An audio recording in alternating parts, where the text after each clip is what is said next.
Good morning. Welcome into Hurrdat Sports Live, presented by Centris Federal Credit Union. That's DBM Ravi Lulla here at Hurrdat Sports Bar and Grill. Good day for both of our ball clubs. Yeah, it was a very good day. Opening things. Well, I guess yours wasn't opening up, but reopening up. According to all you yahoos, Not me. The fact that they play overseas early is the dumbest thing ever. So if you want to count yesterday's opening day, that's fine. It's your domestic launch. Yeah. Oh, jeez. What? We hit me with legalese. Got your domestic all right. No, I like the Japan games. Tokyo. Yeah. Yeah. We've got something. We got live sports all the way to Tokyo. Anytime there's live sports when we're doing the show, I'm in. Yeah, I'm with you. So I'll take the 5 o'clock starts. I still don't understand. I was a little miffed. Mm-hmm. Almost put off, if you will. Oh, no. Oh, no. You did. Oh, no. Oh, no. That one actually kind of sounded sincere. Shout out Cam Brohane. Oh, no. Mine was definitely more sincere than Cam's. Yeah. Cam's did not give not sincere at all. A single dookie that day. No. Cam let us have it. I don't know why they didn't start the games earlier. Yeah, in the day. Yeah, why we 2 was the first pitch, right? Yeah. Shane, how'd you enjoy that app yesterday? Or should I say that crap? I was not pleased. Oh. I didn't get a tune in until like the 4th inning. Lord have mercy. And it was just fine early. Yeah. But then after basically pregame, yeah, we got the old baseball loading. It was great. Loading. Super excited. Kind of like when I have to take pause. Loading. I thought something was wrong with my free T-Mobile subscription. Well, anytime something is free. Yeah, I get a little skeptical. You get a little skeptical. And so I was like, oh, man, are they doing a little bait and switch on me here? I don't, it's not. That's self-explanatory enough, especially for free, so I don't want to be that guy. Mm-hmm. But it wasn't that easy to navigate. No, it was a little cumbersome. Yeah, I don't love the platform. No. It used to be better. Well, MLB TV used to be like the gold standard. So I put Major League Baseball app on my phone. Yeah. My TV's hit the skids, though. Really? Yeah. Yeah. I mean, it happened fast. Oh, no. Oh, no. Yeah, it's now it's about what I can tolerate. Yeah. But much worse than we're getting in trouble here. You're in good. Getting in the danger zone. Yeah, highway, too. Yeah. Kenny Rogers. Loggins. No. Yes. Shane. Kenny Loggins. Okay. Wow. Not bad. Old chopped liver. Kenny Rogers was 6-pack. The gambler. Kenny Rogers was a lot of things, but he didn't have no highway to the danger zone. Maybe that's why I always thought it was so strange that, although he had a lot of surgery. Kenny Loggins is sort of a weird, isn't he the saxophone guy? That's Kenny G. Why are there so many Kennys? Oh my gosh, they killed Kenny. You bastards. Kenny. So it took all of 3 minutes to get like this. So I think all of those people. You just did. No, isn't he the? What you just did what I'm notorious for doing. You know, Keith Urban, Travis Tritt, Kenny Chesney. So I do Keith Urban. Who's the one that died? I don't know. Toby Keith. Toby Keith died? Yeah, he had cancer or something. He died. Shane, is that true? Why are we asking? He doesn't getting know. Too involved. He doesn't know. Oh, he's just gonna Google. So Toby Keith, Keith Urban, and Kenny Chesney all confused me, even though they're very different people. The name, like Mercy Me and Casting Crowns. No, I know the difference between there. I spent too much time in church growing up. Oh, although didn't they do each other's songs? I don't know. Everybody kind of does everybody's songs in that genre. Yeah, there's like 8 worship songs and everybody covers them. Yeah. Pretty much. I mean, that's true. That's like, I don't even know who wrote what. I lean towards Carrie Job and Jeremy Camp. Big Carrie Job fan. Wouldn't have been my guess. Jeremy Camp, at least. I've seen Jeremy Camp in concert. Have you? Mm-hmm. Thought you might be more of like a. Never mind. Yeah, you're gonna pick somebody black. That's fine. I do like Lecrae. Who you accused me of not liking yesterday. I thought for some reason you had told me you weren't a huge fan. No, I like all those guys. Tadashi, Lecrae. What do you mean by those guys? Christian rappers? Sure. General. That's fine. Although I don't like Toby Mac. Well, what does that have? What is he? One of these things is not like the other. Although I did like his song. He used to sing this song called Love Is in the House. Oh, yeah. I like that song. Are you a big Andy Mineo guy? No. Wonder what's different about those two than all the other ones. Strange. I don't love the leading. It's weird. I don't love the Oh, we're not asking leading questions today? no. Is it the pace of the songs that you don't like as much? I actually thought that was a good listen. Okay. You like what I did there? That was pretty good. Really good. I don't think Sam asked like a leading question. I think it was good journalism because Sam tried to get us on Monday, and I gave it pause. I'm like, okay, do they want to play with tempo? I don't think they want to play with tempo. Yeah. I think they want, I gave a general snap total. But Sam did have some good, like, I was like, okay, I'm vibing. Then I'm like, no, because I don't think they'll be ready defensively early. Then I was like, well, maybe. So I think yesterday with his, go ahead. Well, and to be fair, like, Wisconsin and BC started kind of fast, too. Yeah. Pace-wise. 100%. So there was some evidence that was maybe something they wanted to do. And when he gets in a little bit of a rhythm, sometimes they'll go. Yeah. So I was like, okay. I thought it was a fair question. And it was and I thought Dana was exceptionally good yesterday. Yeah. I thought he was an exceptional. Even if our guy to kill shorts caught a stray. When he ran a 4.7. That was pretty funny. I had to laugh. I had to seriously laugh because I didn't. That's something I would say. Yeah. It really is. It is. It is something you would say. But I thought. No, he was good. Dana was good yesterday. I thought Dana was good today, and we'll chop that up a little bit. But the lines, the questioning was good. Yeah, I thought everybody was on their game pretty well yesterday. It's pretty good. Especially, I know it can be because availabilities was after the open part of the practice, right? Coach availability. Yes. So especially when you have those days where the media can see a few things, sometimes the questions can get away from them a little bit. Yeah, based on the little short snippet. Yeah, based on the 10, 15 minutes, whatever they're allowed to see. I did see several things online that I was like, I wouldn't go that far.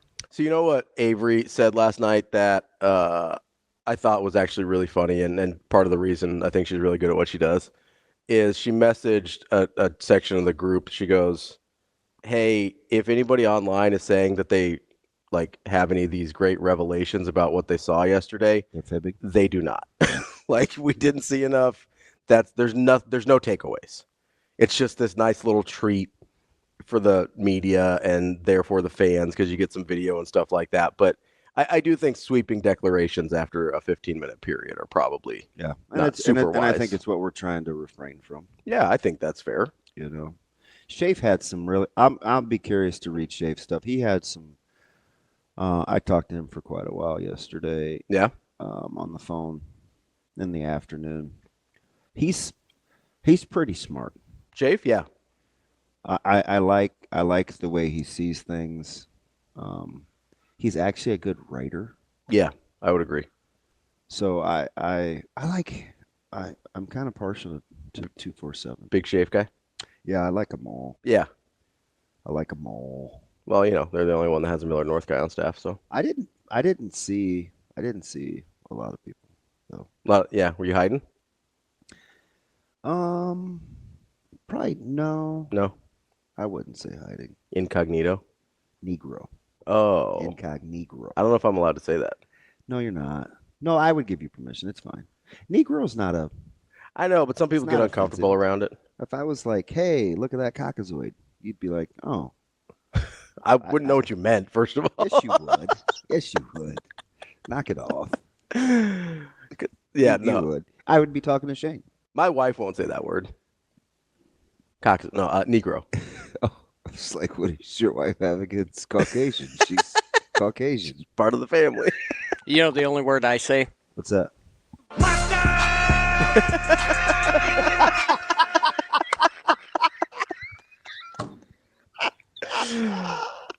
Here we go. That's really funny, Shane. That is funny. That's really good. That's a. Hey, Shane, what color is my shirt today?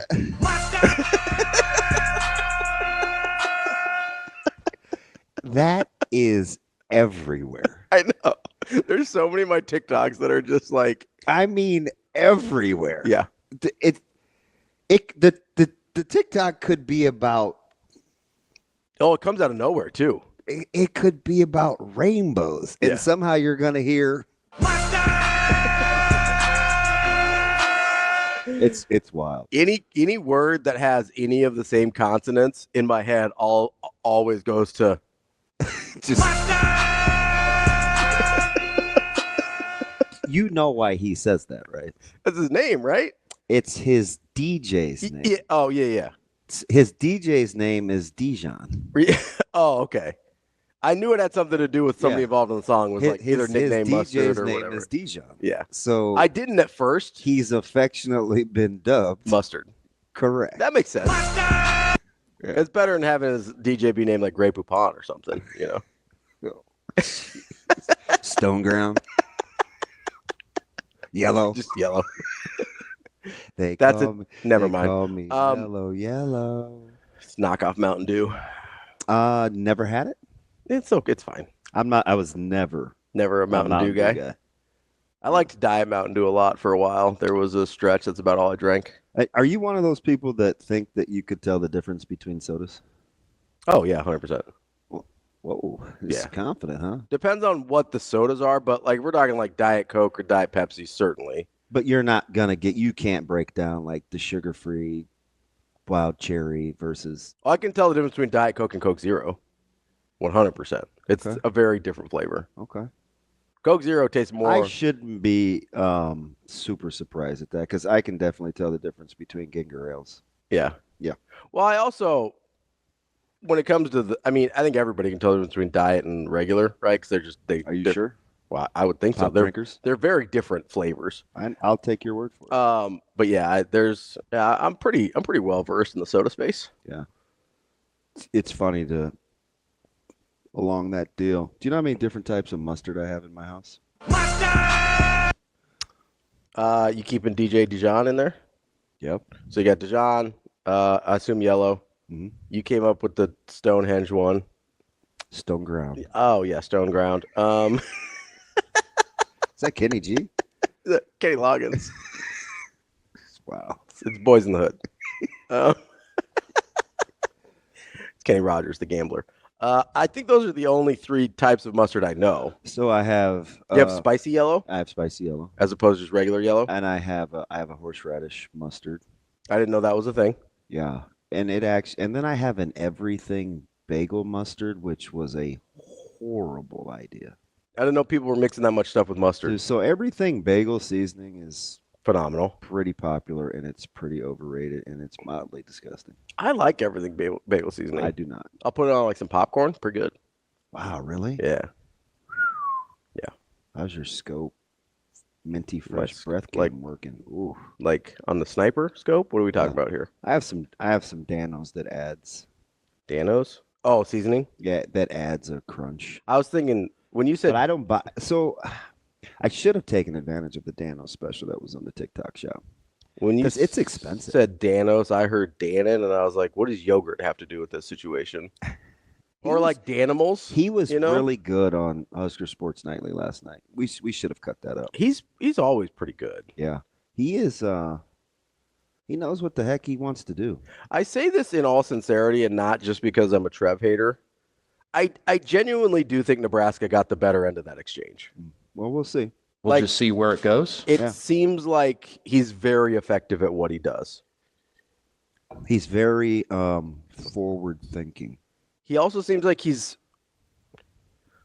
I don't know if easier to get along with is the right way to put it. It seems like there's often less friction around what he's trying to do. Like Adele? Or a different kind of easy? Easy like Sunday morning? There ain't no. I don't know that Adele song. in this river. It's a great song that I've been washing my hands in forever. Oh, gotcha. I You don't know know. that song? I know that part of the song. I don't know where we got easy from. because that's the name of the song. Is it? Yeah. Yes.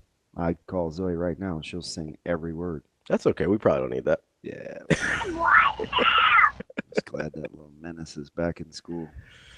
She feeling better? She is, actually. That's good.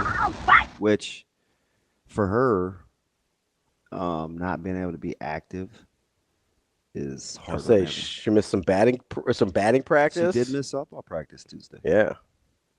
The girl has 3 bats already. How do you know I'm doing it wrong? It might be a little excessive. Well, when we're in a hurry and we don't let me do it, we just Get the wrong one sometimes. yeah. What's her glove game like at that age? Because she's 6, right? Yeah. So I think that So she's still doing little itty bitties. the whole package was found on Facebook Market. Okay. She got the backpack, the helmet. Oh, nice. Yeah. It's a steal. Yeah. The original bat, which is a 31 inches, which It seems big for her size. it's clearly past her waist. Okay. And she's being taught right now, I don't even know how big and kids I believe are, so. correctly so, not to choke up. So they want her to have a bat that she can handle. Yeah, that makes sense. So of course, I put it in the old palm of the hand and tell her to hold her arm straight out. Mm-hmm. See if she can hold it. How does it feel? You straining? Put it down. But yeah, it's she's back to being active, which is good. Somebody did that to me because I used pretty heavy bats when I was young. I did not. 27 and a half, 32 and a half. So I was doing a 34-31 at like Jeez. 12, 13 years old. That's incredible. Were you a musclehead then too? No, you were a little squirrel with a comb over. I mean, I was pretty strong though. I was always pretty strong. And so one of the coaches was like, "That bat's way too big for you." And I was like, "I Who promise." swings a 31, 34 and at 13? I I had a buddy, Adam Petak. I was rocking. He was yoked. And so the coach was like, "Hey, yeah, that's too heavy for you. You can't use that." And I was like, "I've been using it all year. It's been fine." I wonder what my buddy Bo used. He was a hockey player, super strong, fast guy. Hockey players have real strong wrists. And he was probably a big lumber guy. Yeah, he made me hold the thing out, and I was like, "You need me to do the other side? How long you want me to go?" Wow. I was a jerk then too. Ravi here for Lee Haney. I was there. I was a jerk back then too. How's your bracket? Oh, it's terrible. So I vaulted into third place. Oh, are you now? Let's do a little quick check on our friends. Yes, and the 2 ahead of me have Flo Rida.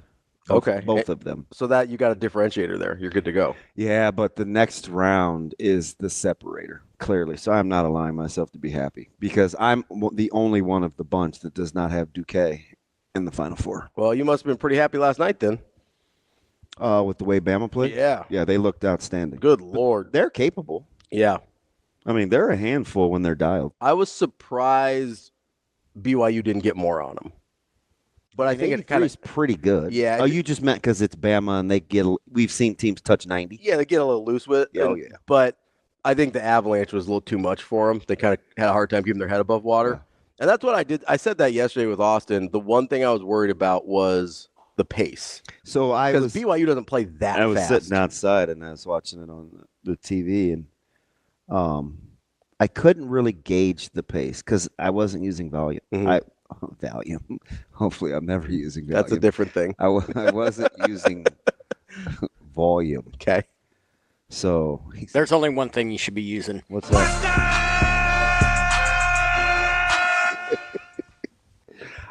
I mean, people may say that'll get old. That's not going to get old for me. I find it very amusing. Yeah, I kind of like it. So you weren't listening to the volume. So it was hard for me to gauge tempo. Yeah.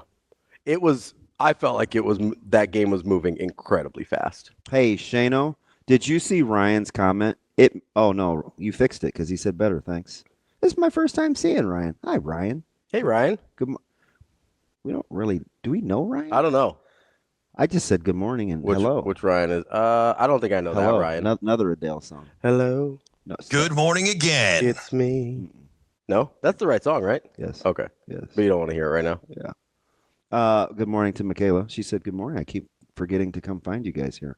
Here we are. Yeah. Every morning. Oh, T-Mac's in early. T-Mac had jokes yesterday. Oh, I guess Toby Keith did die. It is confirmed by Kobe.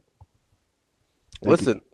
No, neither one of you guys Googled it. Well, no, because I knew he was dead. I'm the one that said it.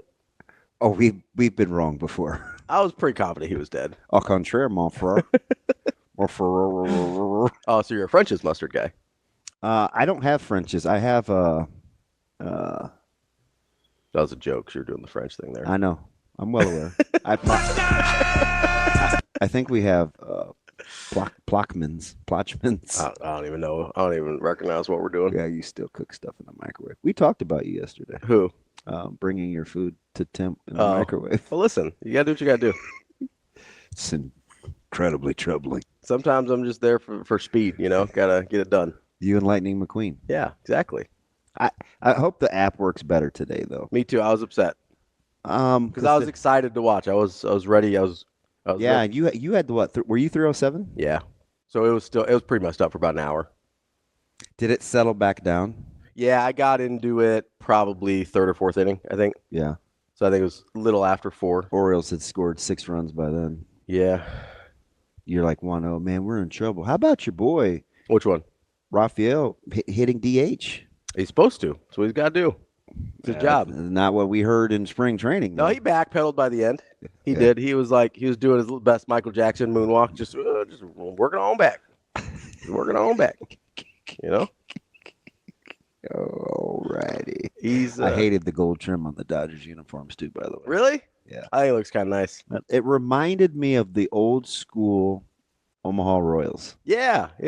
So no. Oh, out on the Omaha Royals? That's rude. No. All the way out. I'm going to call Marty and tell him that you hate AAA baseball We're in talking Omaha. to him next week. And he knows that would be a lie. DB against AAA baseball in Omaha. It's sad. It's, they were flirting with the whole Spikes name, and it wasn't. The gold trim was hard to see in the highlights on the smaller screen. Was it? Yeah. What were you watching it on? I'm just on the phone. Your Sony Watchman? Yeah.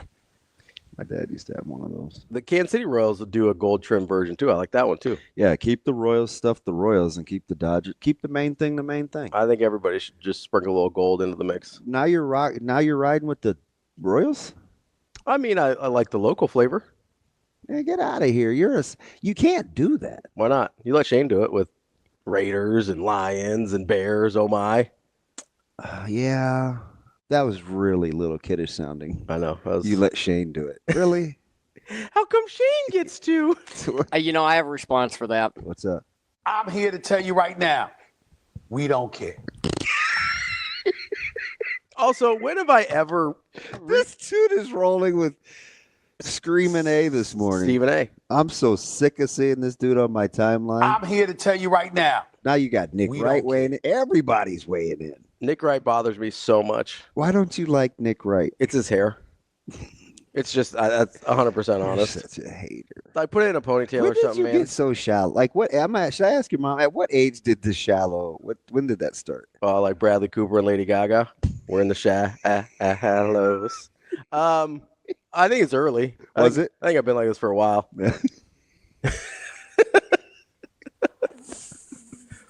People are all like, it's about inner beauty and what people think with their minds. I was like, yeah, but look how stupid he looks. That hair is distracting.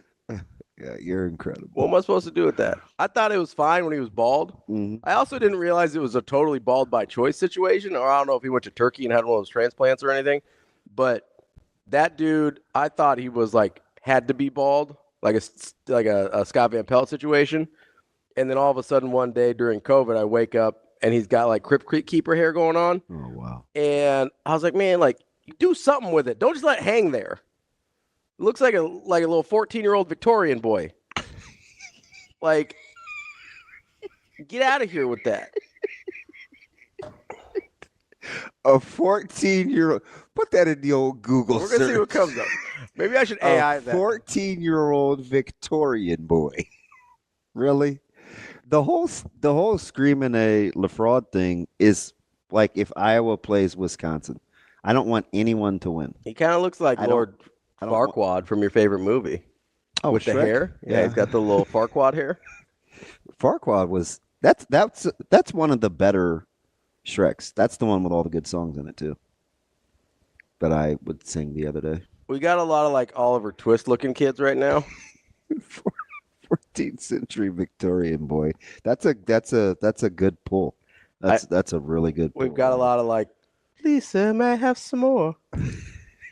I was thinking more of like an aristocrat, less of a peasant. So anyway, back to LaFraud and Screaming A. Yeah, they're yelling at each other. Are you cheering for anybody in that? I'm here to tell you right now. So you know how some people, when they don't like either team, they're like, I'm rooting for a big meteor. Yeah. That's kind of how I feel about that situation. Lucky for you guys. Just a big asteroid. Yeah, just like knock both of those people like out of the, like not actually kill them, but just knock them out of my TV for a while. Yeah, they somehow one of the topics was, could LeBron play until he was 44? Isn't he currently like 40? And I'm like, another 4 years of this? Please, dear Lord, no. I don't know what level, but he can certainly play till he's 44. But you don't foresee a cliff coming? I saw a cliff coming like a decade ago, and it hasn't got here yet. Yeah, so they said the same thing about Brady. Yeah, and he played till 45 in a sport that's much more physically demanding. So, yeah, I don't think 44 is out of the question, especially he's got the best pharmacist in the world. It's freaking bats. Oh, you're on that too? 100. He's 40. That's not that old. To look and play like that still? Yes, it is, because he's the only one who's ever done it. He's either a one of one genetically, which is possible, or he's a one of one genetically and he's got the best pharmacist in the world. Well, you're a funny dude. Like, we're sitting here you're telling me that you think at like 55, The Rock I'm is just I'm like... kind of with you. The conversations about the spring fling yesterday took some dark turns. Like, what do you mean? Well, I don't know how excited people are to put their bodies at risk. And I'm like, in my head, I'm like, man, sign me up. Yeah. It's exciting. I'll play for one side, both sides, no sides. That's how I felt about the media thing. I was like, let's go. You're not going to just control it. Yeah. I mean, they're not going to do like a full-on like tackle game or anything, right? No. It's going to be like a 7-on-7 or a flag game. You know my idea, if you really want to get the Team Compton and Team Foreman, is just do skills like throwing, catching, like just basic skills, because you'd be surprised at how many grown-ups cannot throw a football. Oh yeah, it's wild, and I think it's hilarious. Oh, it's very funny. Right, so you saw me at Folding, right? Yeah. I would be that guy. I want to. That's what I wanted. That's all I want to do. Have a throwing competition. I just want to throw. That's all. Or catching. Or it doesn't have to be. A lot of people can't catch either. No, I know. It's wild. I know. It was hard. And people hear 7-on-7 and they freak out. It's like, well, I don't want to get hurt. I'm like, okay. It's the running most people like, because they're afraid they're going to pull a hammy or an Achilles or something, which I get. I watched my buddy, who's in fantastic shape, Velan, tear his Achilles and a drill where he moved about 4 feet. Literally 4 feet. Well, that's why, like, I kind of think it's silly in terms of the I don't want to get injured thing. Like, I saw Dre Greenlaw take 2 steps off a sideline and blow an Achilles. Excited about coming back on the field to play defense. And, like, he's an elite athlete. How about what's his buckets from hooping first weekend? Oh, Adams? Yeah. Rain. That's what I mean. Like, there's elite athletes. It's going to rain. You've got these, like, elite athletes that are doing it, taking 2 steps. I mean, most of us don't move fast enough to pop an Achilles. Yeah. To be fair. When you're elite. Do you want to clear your throat? No. Well, you are on one this morning, I tell you. When you're elite, you don't need a good pharmacist. All you need is... Oh, it helps with the cramping. Helps with the cramping, allegedly. No, I think... Do you like Joseph's bit? I think it's my favorite. Dude, you know what? Husker Wrestling. You know what made me mad on Monday is we talked about Husker Wrestling for like an hour. Yeah. He came in like an hour later. I was like, Husker Wrestling. I was like, eat an entire bag of crap, Joseph. We covered it. Oh, see, KP, he knows what it is. He said when he was 30, he tore his Achilles getting out of bed. Yeah. One of the guys. That's a nightmare. Yeah, I don't. Yeah, good on you, Ken. My old head basketball coach that I coached under, he did 2 of his pre-32 years old, I think. But he did both Achilles? Yeah, or he did the same one twice, but he did it twice. I don't remember what it was. It was both or same one twice. But he like in great shape, always has been in great shape, but plays pickup ball all the time. Just popped it twice. So that would be the thing that I would be afraid of. because that apparently is the most uncontrollable. Pickup ball? I can control my body enough. Like I could jog if I had to. In where like a 7-on-7? Where I wouldn't worry about my ACLs. Yeah. But the Achilles, you just apparently never know.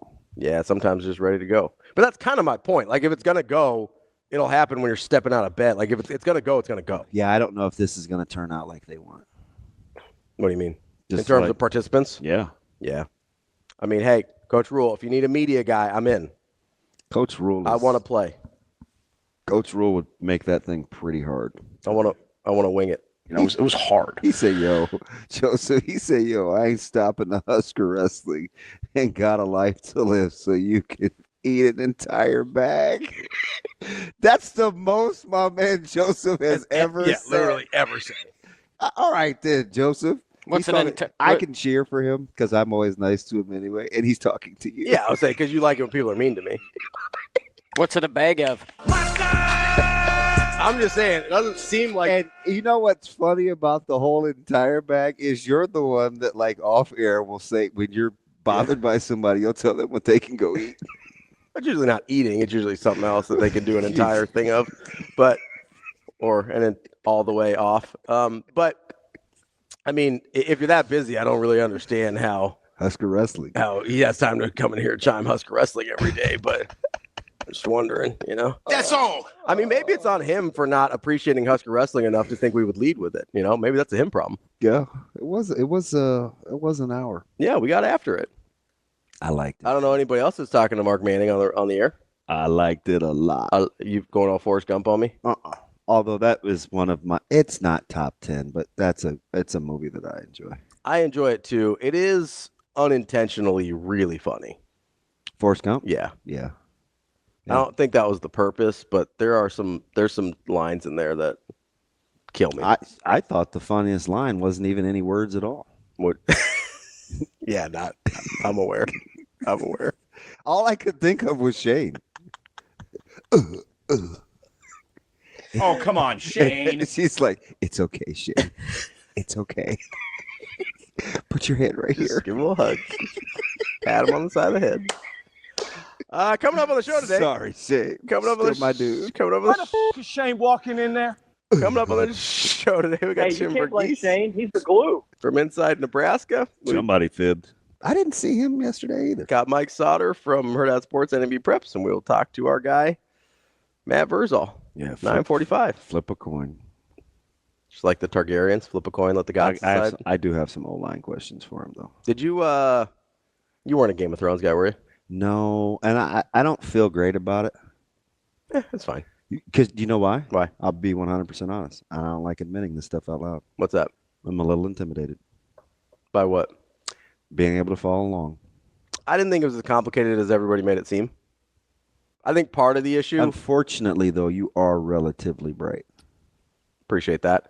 I think part of the issue was when it was happening in seasons. There'd be like 2 years between seasons, so people would forget stuff. When you binge it, I think it's much easier to follow along. You can't binge 5 seasons, can you? I mean, How long are the episodes? they're a full hour. So that's arguably my favorite time period too. Oh, So just kind of like medieval. I would looking. be all in, Yeah. but I am a little intimidated. So when I say binge, I just mean so you watch, even if you're watching a couple episodes a day and it takes you a couple months to go through all 5 seasons, which I know you would go faster than that because you get through stuff. But that would be much easier than like watching 8 episodes, waiting 2 years for the next season. Like that's where people had a hard time following. They would just forget is there a distinguishable good guy, good family? stuff. Yes, but there's everybody does bad stuff. It's a lot of anti-heroes. Everybody does bad stuff. Everybody does bad stuff. I like to do bad things. Everybody. Like my man Killian Murphy in Peaky Blinders. Oh yeah, we love Killian Murphy. Very principled. He's a good guy, Very principled. kind of. I was cheering for If him. you're on the right side of the ledger, he's a good guy. Yeah, 100%. That's DB. I'm Ravi Lulla. We'll be back. More Hurrdat Sports Live coming up next. We're back here on Hurrdat Sports Live. That's DB. I'm Ravi Lulla. You know what else is fun to watch? The road while you're driving. Don't get distracted. Keep those eyes peeled and straight forward. Your job is to drive. This message from the NDOT Highway Safety Office. DB, I like when I like how he was talking about the receivers there, where he goes, "Yeah, they're all really good. I'm not gonna say anything more about them. We're not gonna say anything else." This old nipped it in the bud. What old Tequil? You know who else could have done that? Who's that? Rick Pitino, but that's okay. You do not want to revisit that, do you? No, I really don't. Do you think Jacob thinks I was mad at him? Maybe. I don't know that he cares. Yeah, he doesn't. But I just that's just kind of how you have to have those conversations, though. Sure. I get where he was coming from. I do. But that was a really good example of your vantage point and his vantage point leading to two very different conclusions. Yeah. Because I don't know that either of you are wrong, but neither of you are also going to see each other's point of view, because you're never going to shift into reporter mode when you're consuming that information, and he's never going to shift into coach mode. Yeah. I thought well, I'm not going to get into it, but I think there's a huge distinction to be made between wanting an answer and wanting a quote. Sure. Everybody knew the answer. He wanted the quote. See, and again, we fundamentally disagree on everybody knowing the answer. That's not true. Well, I mean, you can't tell me that we don't disagree, because we do disagree. No, I can tell you that you just don't want to see it. Everybody knew the answer to why he wasn't playing. I believe that the reporter knew the answer. Uh-huh. I don't believe everybody knew the answer, and I think that's why the reporter was asking. That's even worse. So he was just taking one for the team to inform the public on something. Well, that's where we started earlier in the week, was that I believe it's part of his responsibility to try and ask questions he believes the public wants to know the answer to, even if he thinks he already does. Hey, can you say SMH and I roll my eyes and it's the same as if I gave you the emoji? Because that's what I feel like. Yeah, go for it. SMH. Roll the eyes, too. Give me the Zoe. Give me the roll the eyes. I'm not Stevie Wonder. Like, what is all that? Royal we. Just out of control. What, you don't think that was a good Stevie? I thought it was a pretty good Stevie Wonder. I mean, couple lines, too many milligrams. Like what are we doing? What? What? Heron, PCP, on hell dust. Hey, Aaron? Like, what's wrong with you? Angel Baroa? Good pull. Nice little infielder. I would have thought Cabrera, except he can't stay out of trouble. Nah. Pass. Yeah, wow. Pass. I didn't realize he did time. Oh, did he? Yeah, yeah. Ugh. I think was it the players? He came back last month, and it was his first time playing. Who was the guy? Was it Uget Urbina, who is in prison for murder? Yeah. Like Uruguay? Yes. Uget Urbina. Yeah. Who was really good at one point. He was the guy with 6 fingers, wasn't he? I think he had a 6th finger. I'm going to Google. How many fingers does Uget Urbina have? How about Franco just disappearing? Yeah. That's getting help. And speaking of disappearing, fingers. Literally. How about Mel Tucker? Yeah. They can't find him. Really? Yeah, like they tried to serve him with the lawsuit. Yeah. And they've been to all 9 of his previous addresses. No, I'm dead. You have to Google that story. They cannot find Mel Tucker. That's wild. And it's a civil case. So, like, if he's pretending to be Bahamian or something and he's on the islands, like, they can't bring him back. Like the Rhapsody? Sure. Oh, it's Bohemian. Or Jim. Boheim? Idiot. Yeah, like, he's just in the wind. I mean, and they're not extraditing you for any civil cases. No, for civil. I don't even know if you can. Yeah, he's like, yeah, that's cool. Deuces. Yeah, I have my 40 mil. I'm going to go live in Italy or something. I mean, Pac moved. He's in the Auckland. He's closer. Oh, he's New Zealand now? Yes. Are they also not extraditing? No. Because that's why everybody likes Italy, because they don't extradite. Well, I think Pac is doing what he's doing because he would be charged with a crime. Well, yeah. And that's what extradition means, DB, is like you don't want to come back. But his would just be faking his death. It's not that he... Oh, the crime of faking his death. Yes. Gotcha. Okay. Special. Well, I'm just going to say church chat for short, so that way I won't feel like I'm offending you. Isn't he special? I mean, I know what you mean, regardless. Like, it's not like if I use code, it's any different. It's not like we're in wind talkers over here or anything. Like, that's the other kind of Indians.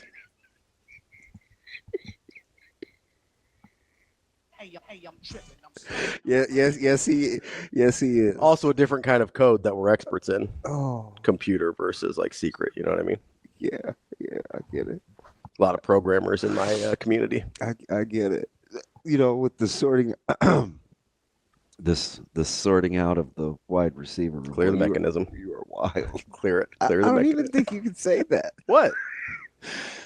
Anywho. Sorry, Native Americans. If on a 105, Yeah. right? Like, I'm just shook. It's just so casual.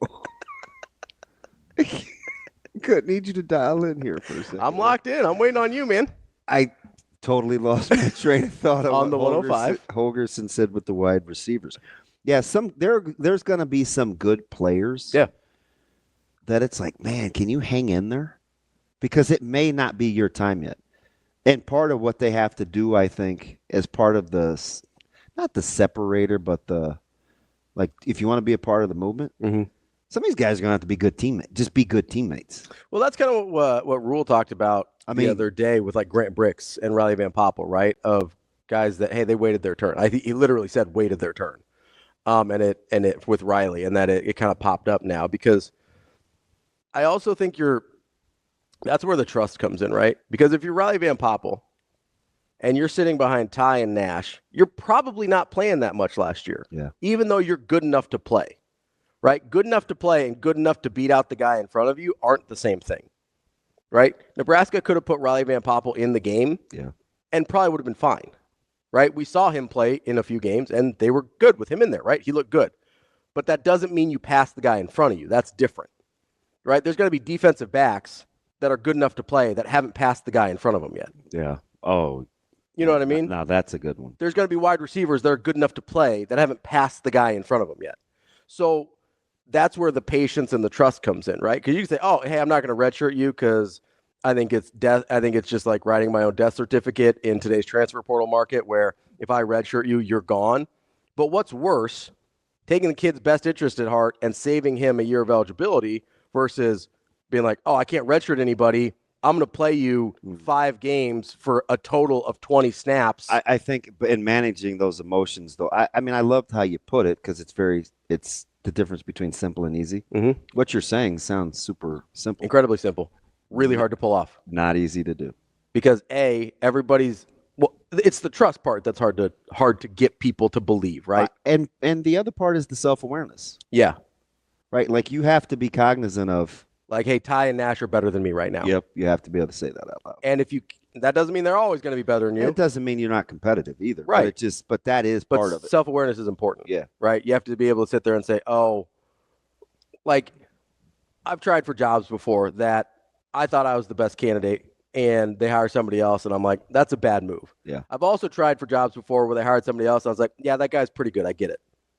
Like that's the difference. That didn't mean I didn't want the job any less, didn't think I deserved the job any less, but I understood that, that guy's good too. Yeah. I wasn't cheering for LP because I'm not competitive.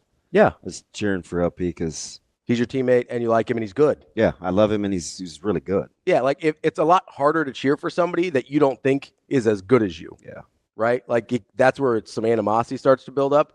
That's why it's important if you're Coach Rule or Coach Holgerson or Coach Butler or whoever else to kill shorts with I think could be a sneaky deep wide receiver room to have it really be about, hey, the guys that play are the ones that do the things that we tell them they need to do. You know who's going to have to really embody that too? Who's that? The running backs room. Yeah. The running backs room. Because the talent discrepancy isn't as big. Nope. But the production is so far. Well, and we've talked about this. So which would you rather have? Would you rather be a guy he's just played more, or in our case, he just has more live reps? He just has more behind the mic reps versus that bothers me. Yeah, it's hard. That bothers me because it's like, okay, how am I supposed to get those reps if I don't get those reps? That's what you have to negotiate. Right? That's the hard part. Because when it's a talent thing where you go, or an effort thing. If a guy comes to me, like, so let's keep using the show as an example, right? If somebody comes to me and you go, hey, you go, Ravi, hey, you're really good at this, but you're not prepared enough all the time. Mm-hmm. That's something I can control and fix, right? If you say, hey, I think you could be good at this, but I'm going to go with the guy that has more reps. It's like, well, how am I ever going to get better, right, if I don't get the reps? Those are different things because you took it out of my control.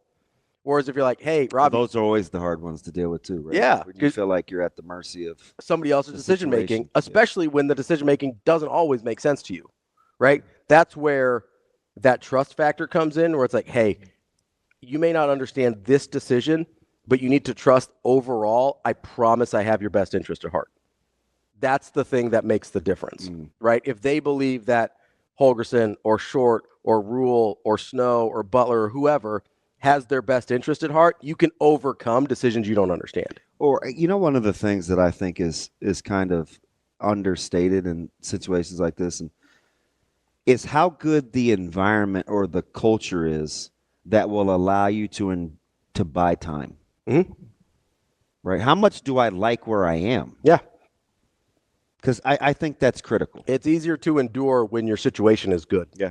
It's people ask me, oh, what would you have done with the portal so readily available? And my first answer is always the same. How much were we winning? Yeah.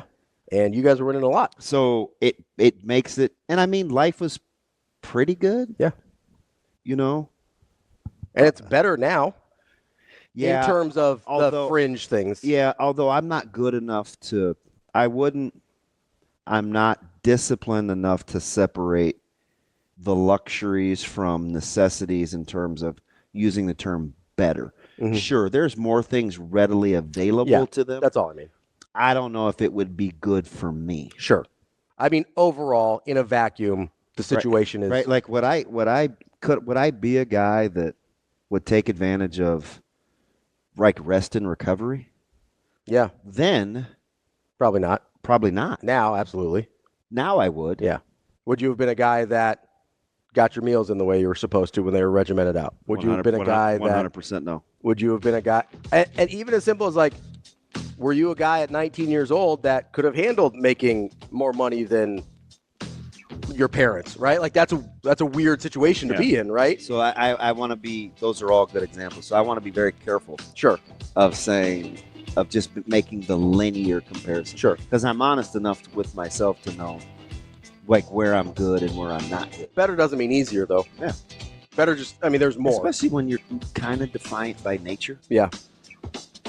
Like I need to see the immediate dividends too. Sometimes I'm not willing. Like the delayed gratification is hard for you? Yeah, that's a learning process. Tim Verghese coming up next.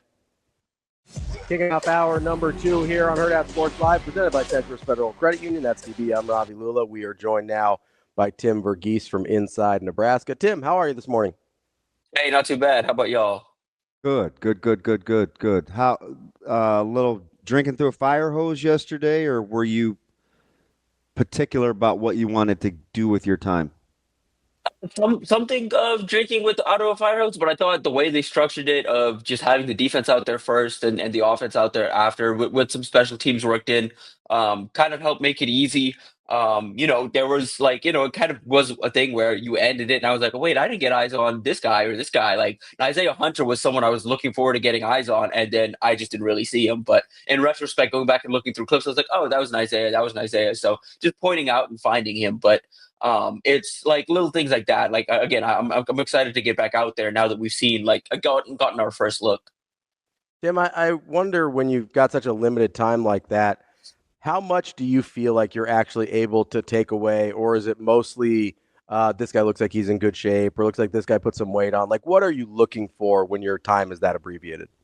Yeah, I mean, you're really just like the first thing is just off the hoof evaluations. I mean, it's the same thing I do at camps. It's the camps start with drills, typically warm up drills. You're walking guy, pregame. It's the same thing I do in pregame before games. Is you see guys going through drills. You want to see how all of them look going through those drills. You see which ones look smooth, which ones don't, which ones are moving. Like game speed, which ones are not. Things like that. So for me, watching the D line, just again off the hoof. How much bigger does Keona Davis look? How does Riley Van Poppel look? look? How are these guys look? Williams and Minari, these guys looking at the O-line, just trying to see how they're working through things, who's standing out. And then, I mean, wide receiver DB one-on-ones, I mean, that's a sell in itself, just getting to watch those guys compete. And so it was entertaining. It was a good time. Running backs, you're kind of just looking for, how they're moving size-wise. So, yeah, the first thing is the off-the-hoof kind of evaluation. That's the main thing is I'm looking for physical gains or anyone that's, kind of, oh, that's different. That's kind of, you're just looking for differences essentially first and foremost.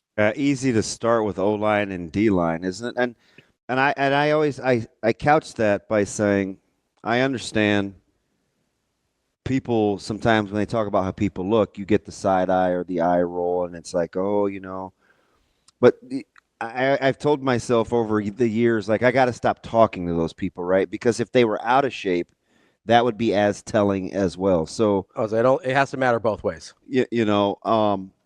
But I do think offensive and defensive lines, they've made a tremendous amount of strides with what they've done with people's bodies, especially on the O-line. Oh yeah, that line looks like the best compliment I can give the offensive line is we've all seen the measurables for Elijah Pritchett. Elijah Pritchett is a massive human being, and it's not like he's like towering over anybody in that room or completely just like it's not like whoa, there's Elijah Pritchett and then the rest of the room. It's that's the line, and then oh look, there's Elijah Pritchett. For sure has a couple inches on a couple other guys. Definitely looks a little bigger than those guys, but it's not like sometimes Caden Proctor at times looks completely bigger than guys, elsewhere. It's not like that. It's they all kind of look big right now, and especially when you put those two next to each other, him and Rocco, and those guys are walking around. Yeah, it's a lot of mass in that room right now. Tim, one of the guys you mentioned earlier that I saw a lot of people talk about over on Twitter over the course of the day yesterday was Keona Davis. Obviously, that's a particular, pet project, I guess, of mine that I'm very interested in. How did you think he looked compared to where we saw him last?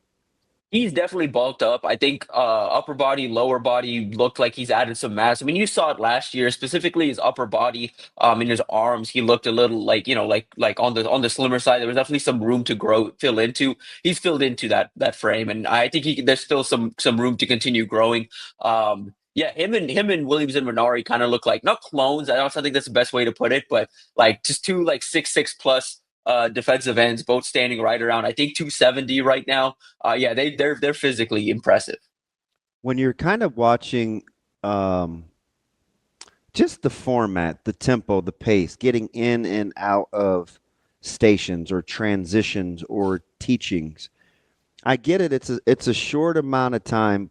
Is it about what you expected with new staff, different than what you expected, or just kind of still couldn't really tell enough?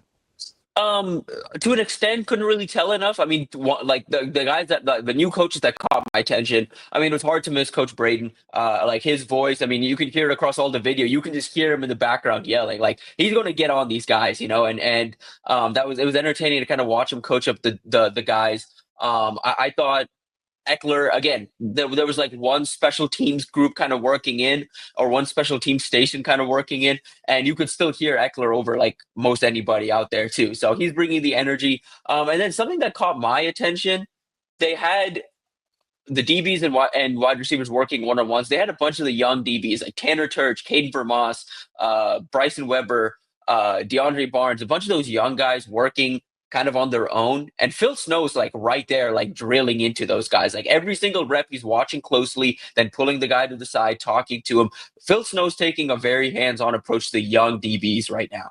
Yeah, you know what's interesting about that? That's a heck of a point. Because of what I think, I think Coach Rule has this obviously a huge affinity for Coach Snow. I think he feels like he's the best, or if not one of the best defensive back coaches in the country. What a luxury it would be to have him working with kind of your developmental guys. Because, I mean, you could get up one morning and blink, and they could run those guys down just because he's so good at what he does from a technical standpoint. Yeah, and those guys are physically talented. I mean, the Tanner Church Caden Vermont, Weber specifically, those three I think are going to play at some point in their careers. Like I'm pretty bullish on Caden Vermont. We've talked about that plenty. But even like Bryson Weber, getting to see him out there, like he's one of the bigger corners in the room, a true corner. Can turn and run, like has some track times to verify the athleticism. Yeah, I think those two guys in particular. And Turch is still figuring it out. He's kind of converted to DB as a senior and still figuring out that position. But again, no better person to learn from than Phil Snow.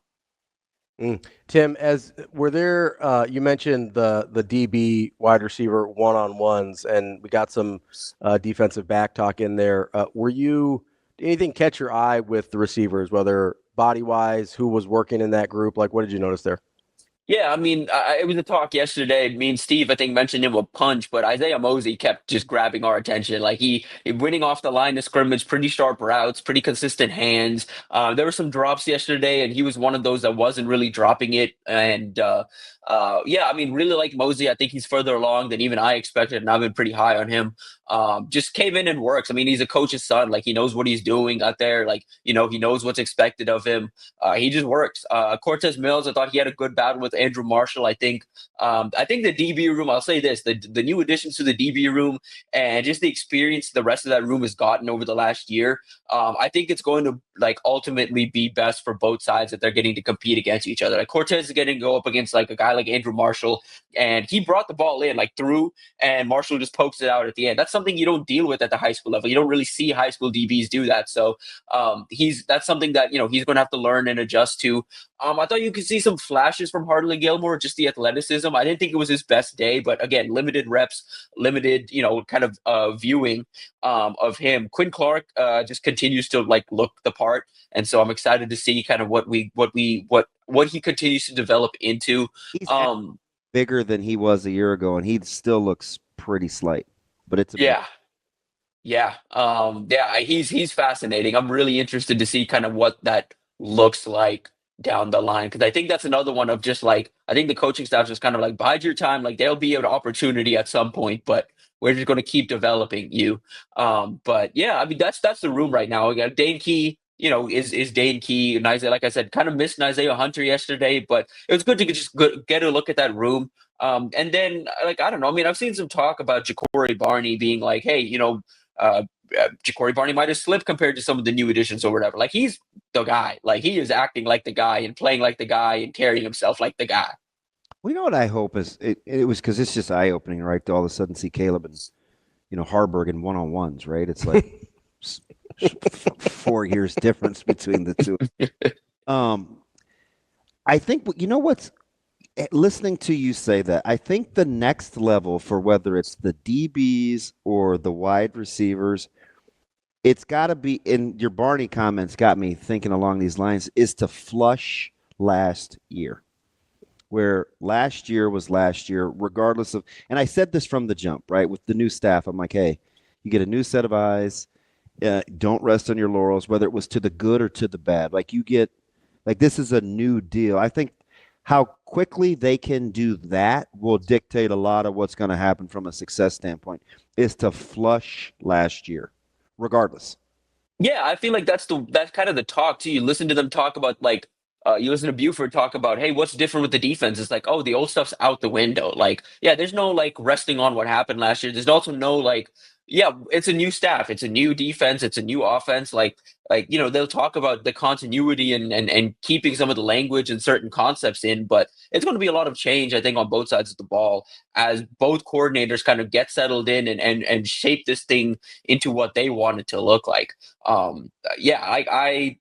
I also kind of wonder with the DB specifically, what is going to be different when you've got, this is a DB focused defense now. You've got three, like you mentioned, Phil Snow, DB guy. You've got John Butler, DB guy. And then you've got Addison Williams all working on that room. Like I think from a technique and what they're working through standpoint, I think you're going to see that room just completely change, because last year at times was unacceptable. And so I think there's going to be a lot of work to be done in that room.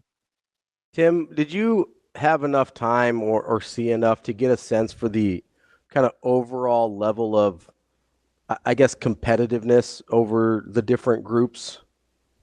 A little bit. Like, I mean, again, wide receivers, DBs right now, it's just ultra competitive. Those guys are like, it's It's pretty feisty. Like that's what we got to see.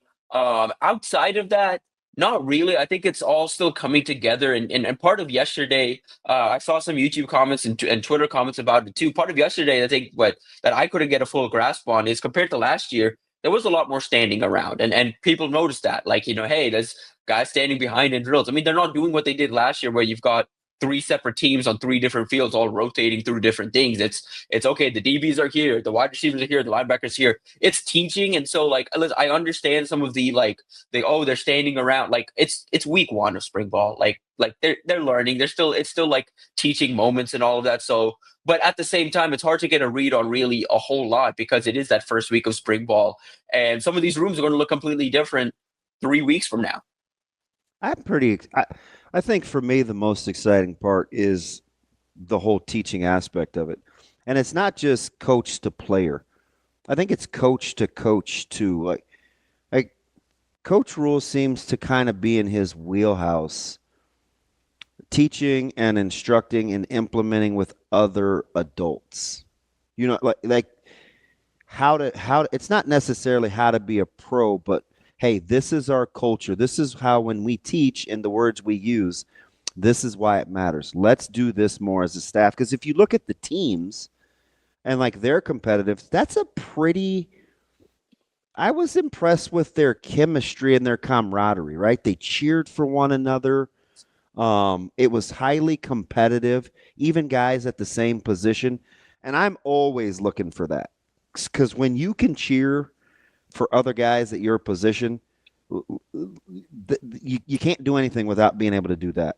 But then the other thing is Coach Rule said it. He told us that in the presser. He said, I need a little bit more. The kids get it. They kind of know. The older guys have taken the lead. He goes, the coaching staff is kind of where we're at. Like, we need to get more familiar as well. So I think as they practice, that will work itself out based on what you just said. Yeah, and we're talking about Phil Snow, like that's a guy that I think he's still figuring it out too. But I mean, it was good to see him bouncing around. Like I said, I saw him working with the DBs individually for a while, and then there was a point where he's just like right on, and I've got a picture of it. He's just like right on Rob Dvorak's shoulder, like Dvorak's like barking through drills, and Phil Snow is right there, like just like right behind him, watching the drills, passing along comments, like. I think, yeah, that staff is kind of figuring itself out. We've talked about this earlier when these hires were made, but it is really starting to feel like Dana Holgerson's the head coach of the offense and Phil Snow's essentially the head coach of the defense, with John Butler being the true defensive coordinator. And those guys just kind of oversee everything while they trust their, assistant coaches to kind of work through the individual drills and work through kind of the minute details while they oversee the bigger picture stuff. Tim, is that a model you've seen kind of work before? It seems like sort of a little bit of a departure from even I know we use the term CEO head coach a lot. It seems like even a little bit more of a departure from that into having almost, like you said, head coach of one side of the ball, head coach of another side of the ball, and then sort of lieutenants below that. Is that a trend you've seen, or is that just new here? Nebraska kind of feels like not necessarily on the forefront of it, but they're among the programs at the front of this. I mean, Ohio State got the ball rolling, hiring Chip Kelly to be offensive coordinator. UCF this offseason with Gus Malzahn, but that's not like those are like experienced head coaches taking a step down to do it, and that's one example of it. But you look at Oregon. Dan Lanning is the CEO of Oregon. And then Will Stein is his entrusted head coach of the offense. And on the flip side, Tosh Lupoi is the head coach of the defense. Penn State, similar thing. Andy Kotelnicki, he's the guy on offense. James Franklin is the CEO now. He's taken that step up. I think this is just how you program build in this day and age. And with these unlimited coaching staffs, with everything that's on the plate of the head coach and what's growing on the plate of all these assistant coaches as well. The duties have to be shared, and I think the I guess the hierarchy has to change a little bit too. So I think Nebraska's somewhat on the forefront, just in the case that they're one of the few programs that has like a true veteran or experienced head coach leading the offense now. And on the flip side, on the defense, you've got a long tenured defensive backs coach and a long tenured former NFL coach essentially leading your defense, to pair with a guy like Phil Snow that's been doing this defensive coordinator stuff for a long time, but is no longer defensive coordinator by title. How about the recruits they have on campus? Just making sure that those guys are getting a touch. It's not often. I mean, midweek, right? You get a top flight quarterback. You got some fellas on campus. I know Rankin was in town where they're still trying to maximize those spring practices for a recruiting standpoint as well. Yeah, and with we thought Trey Taylor out there, 2027 quarterback, number 4 quarterback in the country per Rivals. He was out there just watching, just right behind the quarterbacks, keeping on close eye. We saw a couple coaches walk up to him, make some comments, just trade some things, and for these guys, it's an important evaluation period. For Nasir Rankin, Trey Taylor, Ryan Murray, the 3-star center out of Miami Southridge, was also in town yesterday. Torrey Pittman, elite safety out of Omaha Central, was also in town. For those guys, I mean, getting to see these coaches in action, it's not necessarily about the conversations they have. They're coming to practice knowing they're going to see these coaches in action, what it looks like to be coached by them, what training at Nebraska looks like, what developing at Nebraska looks like. And this is what Nebraska wants to sell. They want to sell, hey, this is what it's going to look like for you. We develop here. Here's what it's going to look like. You're going to get your reps. You're going to get your opportunities to work. You're going to get your opportunity to shine and compete. And that's resonating with guys. And so, with Murray, like getting to see, hey, look, there's some injuries on the O line. So look at those young guys working in at center, working in at guard, working in a tackle. For a guy like Nasir Rankin, it's look at Isaiah Mosey winning, off the line of scrimmage and getting these type of reps and celebrating with Dylan Raiola as a true freshman. That's an opportunity he could get. Rankin's going to be an interesting one, just because I don't know if y'all saw, but he got an Illinois basketball offer in addition to an Illinois football offer this week. He's a true two-sport star, but he's 6'1". I don't know how many schools are actually going to offer him the opportunity to play in both sports, but the fact that Illinois did it definitely makes you turn and look. And also, for me, it's like, oh man, what type of power does Brett Bielema have? Because as you all know, with the two-sport stuff, it's usually one coach calling another coach and being like, hey man, as a favor, this kid wants to play basketball. This kid wants to run track. Can we just give him an opportunity to do that? For Bielema to go to Brad Underwood and say like, hey, this kid wants to play basketball, Underwood to give him the green light. I mean, that says a lot about kind of Bielema's power on that Illinois campus right now. Tim, as we kind of go throughout the spring, I know in years past that spring game has sort of been the culmination of the recruiting part of this cycle. How do you expect that to play out a little bit differently, or do you expect it to play out differently with the kind of change in the process? Yeah, I mean, like we're talking about spring game and talking to guys about when they plan to visit. Nebraska's going to have some visitors in town, but it's not going to be like a massive visit weekend like spring games in the past have been. I think they're staggering them and kind of layering them out throughout spring. This weekend's a pretty big weekend. They've got Titan Davis on campus, top defensive end target. Valdon Sone, top defensive tackle target on campus. A couple of top 2027 targets in town as well. Next weekend's another big weekend for the staff. And so they're kind of layering it and staggering it through April, which we'll have to see if it benefits Nebraska, because, if you zoom out and think about it, it gives the staff more one-on-one time with each of these guys and allows them to kind of personalize each of these visits. But at the same time, you do lose that spring game atmosphere. You do lose the opportunity to showcase the fan base a little bit. And you lose just spring game used to be like, hey, you spend the whole weekend in Lincoln. You get to see what a game day is like. And it led to a bunch of commitments. And so I'm curious to see what it looks like this year, because it's going to be a lot more practice focused. It's going to be a lot more development and X's and O's focused than the vibes, I guess, of recruiting. So it's interesting because they have to be so calculated, because we heard Coach Rule talk, and I thought it was low-key funny. He said, unless you're a guy that doesn't care what you tell guys, we're kind of in this wait-and-see mode because we don't know what's going to happen on April 7th, if that, and how the landscape is pretty fluid. Can you see how it's kind of tightened up in terms of what their particular wants versus needs are as you're watching this offseason unfold from a recruiting standpoint? Oh yeah, I can look right now. We're going through this big board series right now, and there's a bunch of names to keep an eye on, and I feel like I keep repeating myself of, hey, if something happens, look for this guy to rise up the board. But really, when you're thinking about it at this point, there's 10 to 15 true targets they're on. Which, how many times can we say that in April?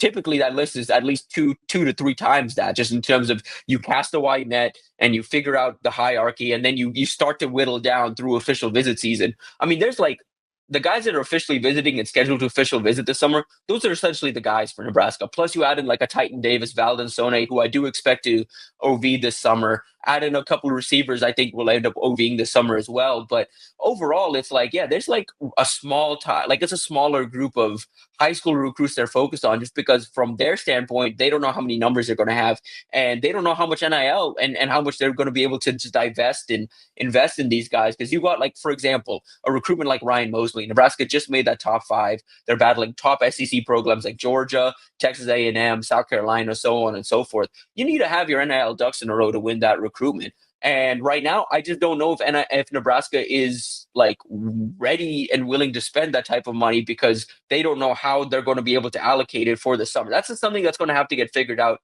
here in the next few weeks and months. And hopefully April 7th gives a little more clarity and allows, I think after April 7th, if there's some clarity, I think you're going to see Nebraska like start to focus in more on who they want.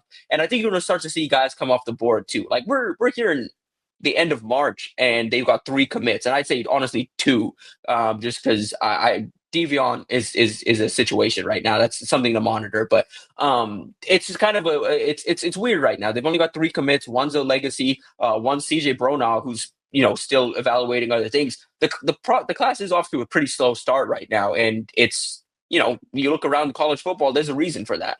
I thought it was interesting with the taking visits and this, that, and the other with Coach Rule's comments about recruiting, and then to see that Brumbaugh has multiple visits set up. I was like, I wonder if that's coincidence or no. Yeah, and that's just a tough one because Nebraska did all the right things, evaluated him early, offered him early, got him to commit before he was really ranked. And then once tape got out, once film got out, once he ran those track times and then won Under Armour MVP or won MVP at Under Armour Orlando, that it just started kind of blow up for him. And so now he's got the who's who of college football in that mix, and Nebraska's got to battle, Tony White and those guys to keep him committed. That's our guy, Tim Verghese, Inside Nebraska. Tim, great stuff as always. We look forward to talking to you next week. Thanks, TV. Yes, sir. Talk soon. Appreciate y'all. Yeah, that timing of the commitments in the class is going to be really interesting. It is. Because I do think we may see kind of a, not like a dam break, but I do think we're going to see a shift after April 7th if we get some clarity on the settlement. If that's, we keep using that date, I don't even know. Right? Big if.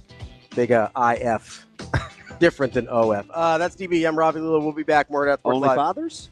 Only friends. Oh, gotcha. Coming up here on Hurrdat Sports Live. We're back here on Hurrdat Sports Live. That's DB. I'm Ravi Lulla here at Hurrdat Sports Bar and Grill, reminding you, get out to supernovas.com. They've got 2 home matches this weekend, tonight and Sunday, that you can get out to and have a great time with you and the family. It's supernovas.com to get your tickets today. To this day? Who said that? Today. Today? Oh, it's these Tadashi? No, this weird couple on TikTok. To this day. That's like Tink and Sela Pie. Are those real people's names? Yeah, I don't know her name. She's annoying, but she's always eating. And she always goes, she says, today. You wouldn't like her, trust me. Like a little bit of an identity crisis. Okay. It would make you mad because I know that's not your thing. Who, me? That's a panty dropper for sure. That's why you love him too, by the way. Yeah, I just really love the I'm going to find her. over the top doing too much. And that's just how you said today is how she says today? it. Let's get into the food today. Today? Yes, that. To this day? That was that running back room is interesting. Yeah. And I want to get to hoops, but Shane brought the cut back, so I feel like I have to Cut back, like a cutback lane? Yeah, exactly. Yeah, put one foot in the ground and go. That's going to be a fascinating room because there will be plenty of reps to go around. Yeah, it's kind of funny because we talked. talked. How much of a workload does Emmett EJ need? Well, so that was the thing we were talking about, right? You said he was guaranteed starter. You talked me into it. I think you're right. But I do think there's a lot of opportunity there for other people. Like, I don't look at Yes, there is. I don't look at Emmett and go, hey, that guy's going to carry it 20 times a game. You're right. Right? Like, And shoot, they could throw him at the ball too. right. And so, do you think Emmett Johnson gets 20 touches a game? Touches? Mm-hmm. I think that I'd set it at I'd set it at 19.5. Okay. So that's about right. Yeah, that's about right. So that leaves what? Let's say 15 of those are carries. I would go 16. I would say yes. 16. 10, 11, I think they'll 12. carry. I think you're going to get on about 38 carries a game. Okay, so let's say he's got 16 of them. What's 38 and 35? 73? Yeah. Yep, I think that's about right. So that means you got 22 other carries after EJ's gotten his carries, the starter, to go around. Yeah. You got more than 50% of the carries. And you're saying left. touches, not always Well, carries, so you said 19.5 touches, so I said about 16 carries. Is that fair to break it down? Sure. In the neighborhood? Sure. So They got some backs that get out in space and catch the ball, I think. So you're talking 20 plus carries left if you're trying to run the ball 38 times a game. Yeah. Does that seem right? That seems right. I mean, 38 and 35. yeah. I mean, I probably would have just gone 50-50, but whatever. I mean, you're within 2, right? So it doesn't really matter.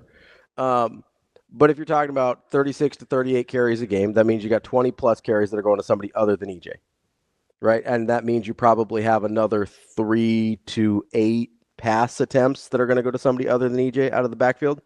Because I think you're right. I think they're going to use running backs quite a bit in the passing game.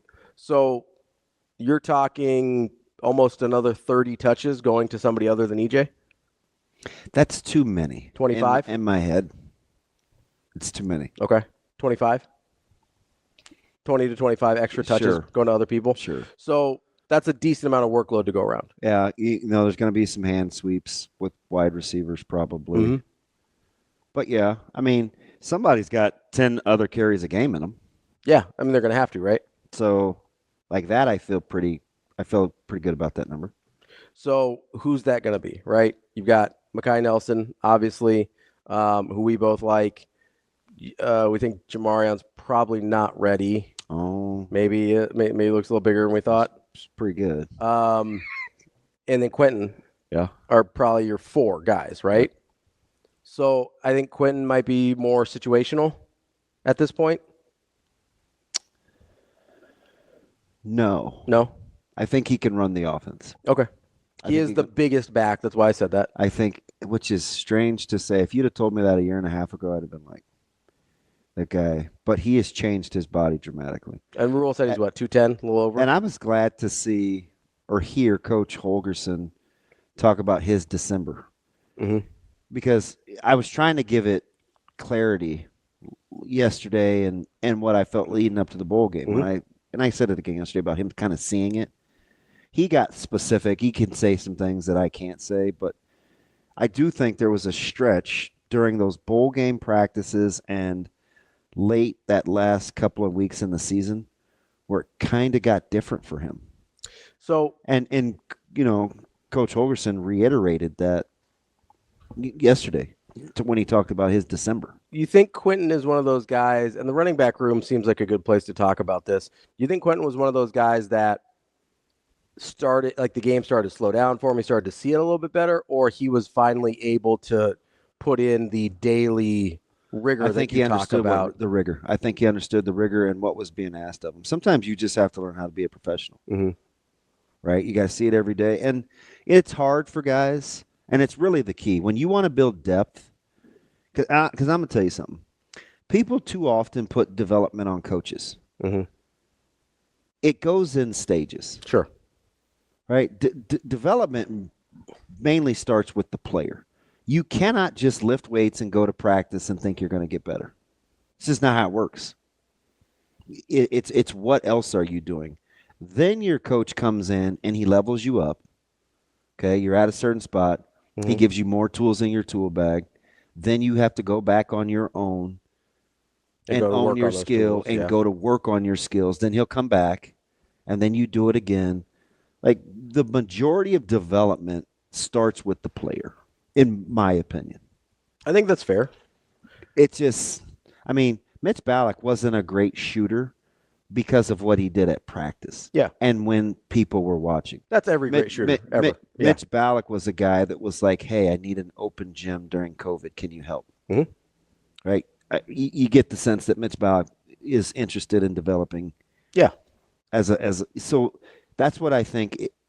So for players, you have to understand that it's not just about practice, weights, eating, recovery.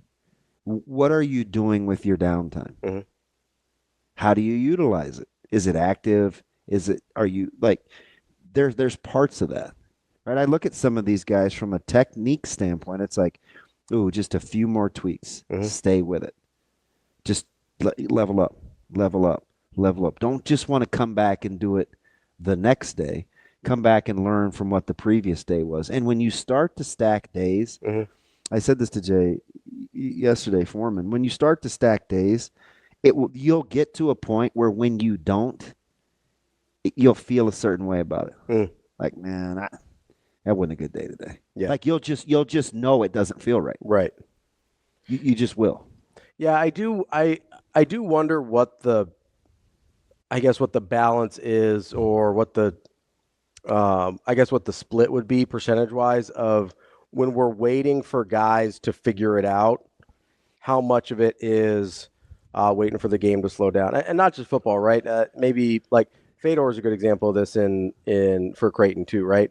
I wonder how much of that was having the game slow down for him a little bit versus having chemistry with his teammates versus earning the trust of the coaches versus doing what he needed to on a daily basis to be a rotation guy instead of a scout team guy. That's how I feel about Amon. Right. What you just described, I think that's why he flourished with the Packers. I've used this example before, and I'm telling you, I watched that guy run the same 3 plays, and I watched them invest in him, give him the freedom to let him know that he's the guy, to see it multiple times, to do it over and over, and to perfect his craft. See, that fits his personality, and he's already gifted. So when you add in that belief factor and the ability to do something over and over again, see, he mastered it. Yeah. So he could run the same 3 plays and do it really, really well. Yeah. Sometimes that happens, and running backs are different. They're, not everybody's kind of the same. Some guys are a little more situational. Some guys are just kind of ready. Some guys are too creative to be steady eddies because do you know what I mean? Yeah. They do too much.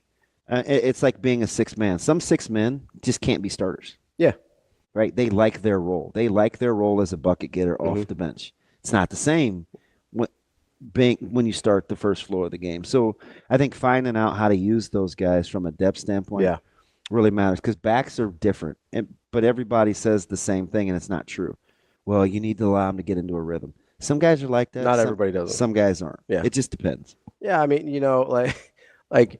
if you're starting Lou Williams or Jamal Crawford, you've got a different situation on your hands. Yeah. Right, as a 6 man. 100%. Right, or like Vinny Johnson, if you want to go old school, your old microwave. Right, that's different than a running back because some running backs do need to get in a rhythm. Right, where you could tell like, hey, takes them a few plays or a few carries or even a few series to sort of start to see it. Yeah. And see how defense is reacting versus some guys that go out there and they just go, right? And so running backs are a unique position there. I do want, and we'll see what happens. I mean, you're going from 119 carries last year, 117 maybe? EJ? Yeah. I believe 107. Okay, so like, are you getting as much production at 200 carries? We talk about this, the point of diminishing returns. So right? And you just don't know. Yeah, until you see it. But it's easy, sometimes to say, get the guy the ball more. Some guys are like that. Some guys aren't. So is there a threshold? Well, I don't know. Who's the guy that got mad about his touch? Super gifted. I loved him. Jahmyr Gibbs. Oh, yeah. Right? Yeah. He's huge with Ben Johnson. Well, sure, we could get him the ball more, but we want to play this way because with these amount of touches, our data shows he's uber this. But then as the season went on and you get Montgomery hurt, it's what's the threshold for Gibbs? Yeah. Like that was I mean, you hear it almost every other Detroit Lions broadcast. Because everybody has a threshold. They do. You just don't know when it is. Some guys it's 30 carries, some guys it's 13, right? You were right, by the way. It was 117, not 107. My bad. Let's go. For old EJ there on the carries. Right. But yeah, there's 143 for Dowdell. And it's the same, it's the same thing with basketball, right? Like we kind of made the joke of the, whether the Sam Hoiberg plus minus or the Mason Miller plus minus or whatever. It's like, okay, when you're playing limited sample sizes, yeah, you can be effective. And that was some people's argument with me against Fedor, right? Was, hey, when does it, like, yeah, he looks good in these little spurts that you put him out there for. A lot of people can look good for a couple minutes. And like, yeah, that's correct. There are signs, I think, and it's harder. I think it's harder in football. I think there's signs in basketball when you can tell a guy, like, hey, he's actually going to get better with more reps or more shot attempts or whatever, versus I actually do think it's harder in football to look at a back and say, because a lot of times we'll just do it by body type, and that's pretty error prone, and just say, oh, yeah, that guy's only good for 10 carries a game, or that guy's good for 20 carries a game. And that's not, I mean, I don't think you can really find out except through trial and error with a running back. Were you surprised to hear, or maybe not, like his comments about the tight end room? Like with Harburg and stuff. He talked about the weight and how it's kind of slowed him down a little, which is to be expected, but like getting off of coverage and being complete.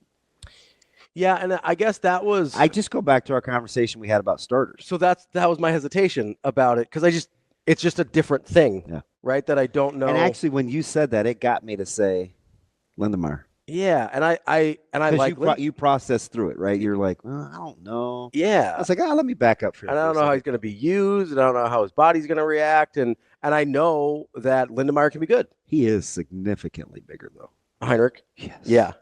No, and he was big before. Yeah. But what they say, he's 240? Yeah. I don't know if I see that, but yeah, they're around him more. But I think he played quarterback at 210, 215. So you're talking about a significant amount of size on that dude. Because it was just interesting to hear Dana say that it had slowed him down. Yeah. Which he had really good speed. So, maybe you make that sacrifice there to get him up to the size you want. But although you see him there, and it's not. No, it's not. Like, he's carrying it well for sure. And he's tall, so it's not going to. Like, I get it. Caleb's bigger, but like there's not a huge discrepancy there. No, there's not. He's just a big kid, though. Yes, he is. Like, Heinrich's a big kid. I think sometimes we throw elite around a little too much, but he is an elite level shape.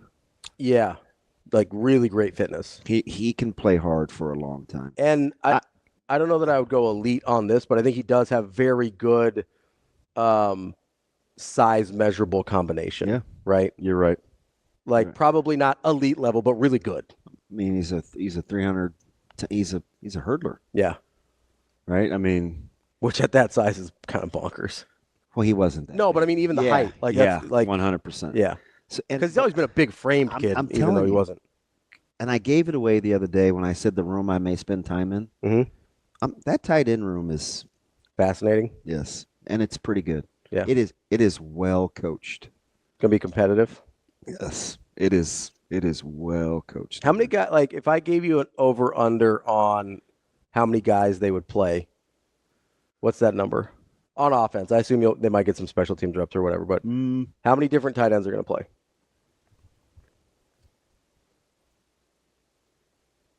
I mean, I could see 4. Yeah, I probably was going to say 3.5. Would be my over under number. So you take the over. Yeah, I could see 4 by the time it's all said and done. Yeah. Plus, those guys, they bang. Yeah. I mean, so you might get some guys. They use them in split zone. They use them in duo. Like, they have some hammers in there. How much do you think like different skill sets in that room will play into like situationally versus like overall best guys? So Carter Nelson was standing because I don't know. I mean, they talked about when he's going to come back. I don't know. Yeah. So I'll keep him out for a second. Yeah. I think there's really only one guy that has that different of skill sets, and that's probably Harburg. Okay. So you think Lindemeyer's more conventional? Yeah, pretty I think Mark Wade's a little more conventional. Traditional tight ends. Yeah. Harburg's more of kind of that versatile type guy. I mean, because what did they say during the presser yesterday? Just getting off coverage and when people are over him, right? I mean, because if that's a thing, right? Releasing, he just hasn't done it, a ton. Using your hands first, like those things are new. I know you said you're leaving Carter out, but he probably would be more out in space. Yeah, I don't know. Yeah. Because that's the assumption most people make is he would be maybe split out a little bit rather than inline. I could see it, but I always go into this with when people tell me that, I'll say, okay, maybe to get him on the field at first. Sure. But what wide receiver are you taking off to put him on to reap those benefits of where you think you can get a matchup advantage? Sure. Because that's what you have to think about. Yeah. You're like, okay, what do I get by putting him in instead of is he better Hunter on this nickel than putting, let's say Mosey, just because we were talking about him earlier, or Quinn Clark or whoever, right? So I don't know. You have to think about that. What's up, Shane? You guys want to get to Michael Severe here? Oh, yeah. Have Severe. Yeah, let's talk to him. Always. That's nice. That's pretty cool. Did he tell you he was doing this? Oh, hey. I didn't realize you guys were coming to me right now. How you doing? What's going on? I'm doing tickets for the gala. So sorry, I thought you guys were coming to me to the next segment. Sorry. What's up? Hi. Roger Kingdom, Ravi. Roger Kingdom. I don't know what that means. Great hurdlers who were built like Heinrich Harburg. Okay. Yeah, that dude, man, he ran that 400. He knocked down every single hurdle. He basically just ran through them all because he was so big. And that was the guy. Exaggerating, but not by much. Not by much. He was a powerful dude. He was a powerful dude. He'd rather go through than around. Yeah, that's a good pull. He should have been in the NFL. That's where he should have played. Forget Nehemiah. It should have been Roger Kingdom. Yeah. And I think Edward Moses was tall too, but I'm not sure how tall. Yeah, but he was thin. He was thin, but he wasn't as. Well, I mean, Severe. He actually is in the NFL now. He's a strength and conditioning coach. Oh, who's he coaching for? Buccaneers. You could see. Figure that. That makes sense. He was had some big legs on him. Big legs on him, no doubt. And Damon, you said he could play hard for a long time. I'm like, isn't that hard to do?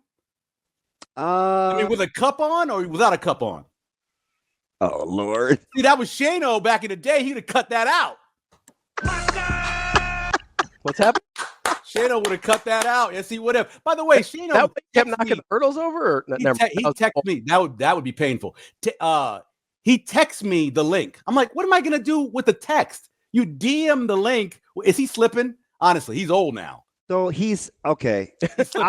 I'm gonna defend Shane because he gets ping ponged. Ravi is the bully of the two. I know you better than that. And he gives Shane things typically through DM. But the other day, there was a little miscommunication. So then Ravi had to go back and give Shane the choice of how he wanted to receive what he was getting. So Shane could technically still shaken. Yeah, he could be. I mean, he texts me, and I'm not. I have to then move it over. It won't allow me to move it over to the email. So Michael, do I come off like a bully? Not. See, I know Damon better than that. And there's no. I mean, what day is it? Honestly, Damon came in. He's doing his iron shots. He's yelling at somebody. Is he mad? I don't know. How did the Lakers do last night? Oh, not well. So he could be yelling at people too. I don't know. By the way, I take my iron now by pill orally.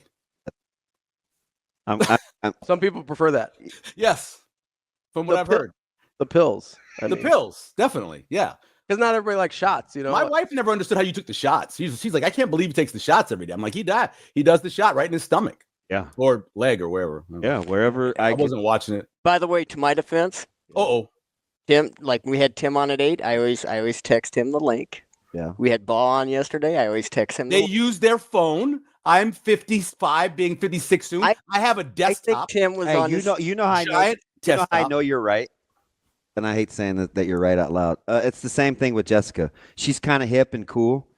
She'll send me the link to my phone, and I always have to share or forward to my email. Yeah. And I cut out the middle person. I'm like, can you just email it to me? Yeah, email DM. But is normally the young cool people. They do the phone thing. Yeah. And Shane is neither young, cool, or hip. I am old. None of those things. Hey, so Lindenmeyer, my guy, huge fan of his. Thank you for mentioning him as much as possible. Double L is, I put him on my little thing that I thought, watching him do a good job yesterday, I thought he's going to have a breakout year. I think that kid, he's got all the talent. You can use him in so different ways. I'm big fan, huge fan ever since seen him a pillion. Hey, so talk to me about how you like the development of that that tight end room, because I think people sleep on it. He's done a good job in that room. Remember, I liked it last year because I thought Lindenmeyer was kind of a sleeper, and then I thought they had a chance to be pretty good if you had a healthy Fedoni. I thought they were pretty good last year. This year, they're not as deep, obviously, because they lost some guys into the portal. Because there were a couple of guys who I thought, who was the Israel kid? Garcia? What was his name? No, it's the tight end. It was the tight end, not Garcia Castaneda. Started out as D lineman though.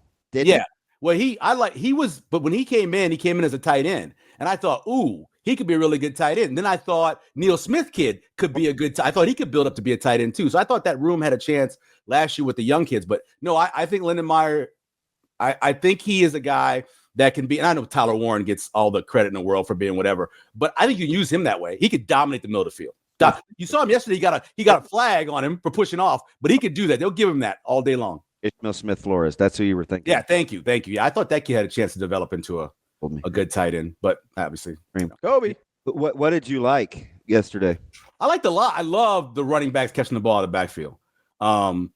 If you'd have asked me last year when they moved Hogerson in, I thought there were three things that were going to get better. I think I did say this to you guys. I thought that whoever the number one wide receiver, the X wide receiver, is going to get a lot more targets because in this system you do. I thought the back out of the backfield, and I thought the chance to move the pocket more, I thought was something that he could do that I saw him do at West Virginia. And so definitely getting the ball in the backfield. There's so many backs. I think I listed 4 guys, and one guy, I'll be honest, I had no idea who Kenneth Williams was. Hey, he's a stud, isn't he? Kenneth Williams caught the ball out of the backfield, put a move on a dude. I was like, okay. I wrote nice hands, nice route. Loves that guy. Russell Root brought him up last week. He did. Yeah. I had never heard of him until I saw him catch a couple balls. But, I mean, he caught a couple balls, looked really good. Quentin Ives even caught one on it's kind of like a little fade corner route.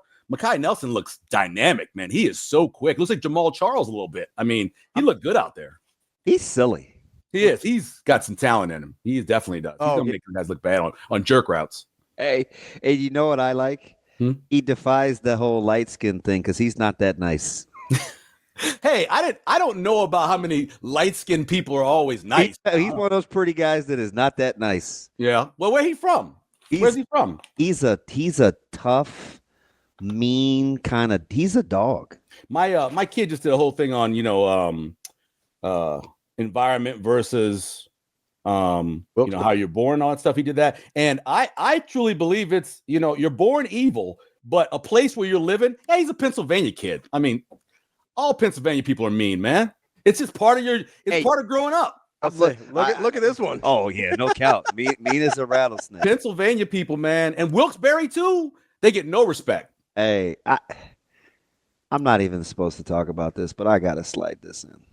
You walking around like you were the cock of the walk yesterday at the practice? Is that what you gonna talk about? No. You just big time. I'm walking with Coach. Look at me. I'm David. I'm walking with Coach. I got Coach over here on one side of me. Coach is like tapping me on the back. Damon, you the man. Look at you. Good job. Way to go. You were walking around like you was in charge of the place. You look like Frank. Frank from American Made. That's what you look like. Oof. Are you done now? Okay, go ahead. I'm sorry. You done? Nah. I was very excited. Tried to wave at you. You didn't wave back.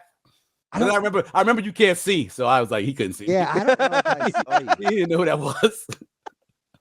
So at one point, this is the only thing I'm going to say about yesterday because I'm not talking about practice. He did something, Mekhi. Yeah. Mm-hmm. And I said something to his running backs coach. I didn't say anything. I just looked at him. And I went over to Mekhi and I just was like, ugh. That's all I said. Ugh. It was so filthy. I was like, I have to go. And I was talking. I was like, I have to go say something. I know I'm not supposed to. I have got to go say something to this young man. It was, and he's not very big. No, I mean, he's a little guy, but he's a monster. I was like, I get it, and he does like Kenneth. But you know what I was surprised? You know what I was surprised about? And and I know we try not to get into this and overhype it, but it matters. It definitely matters.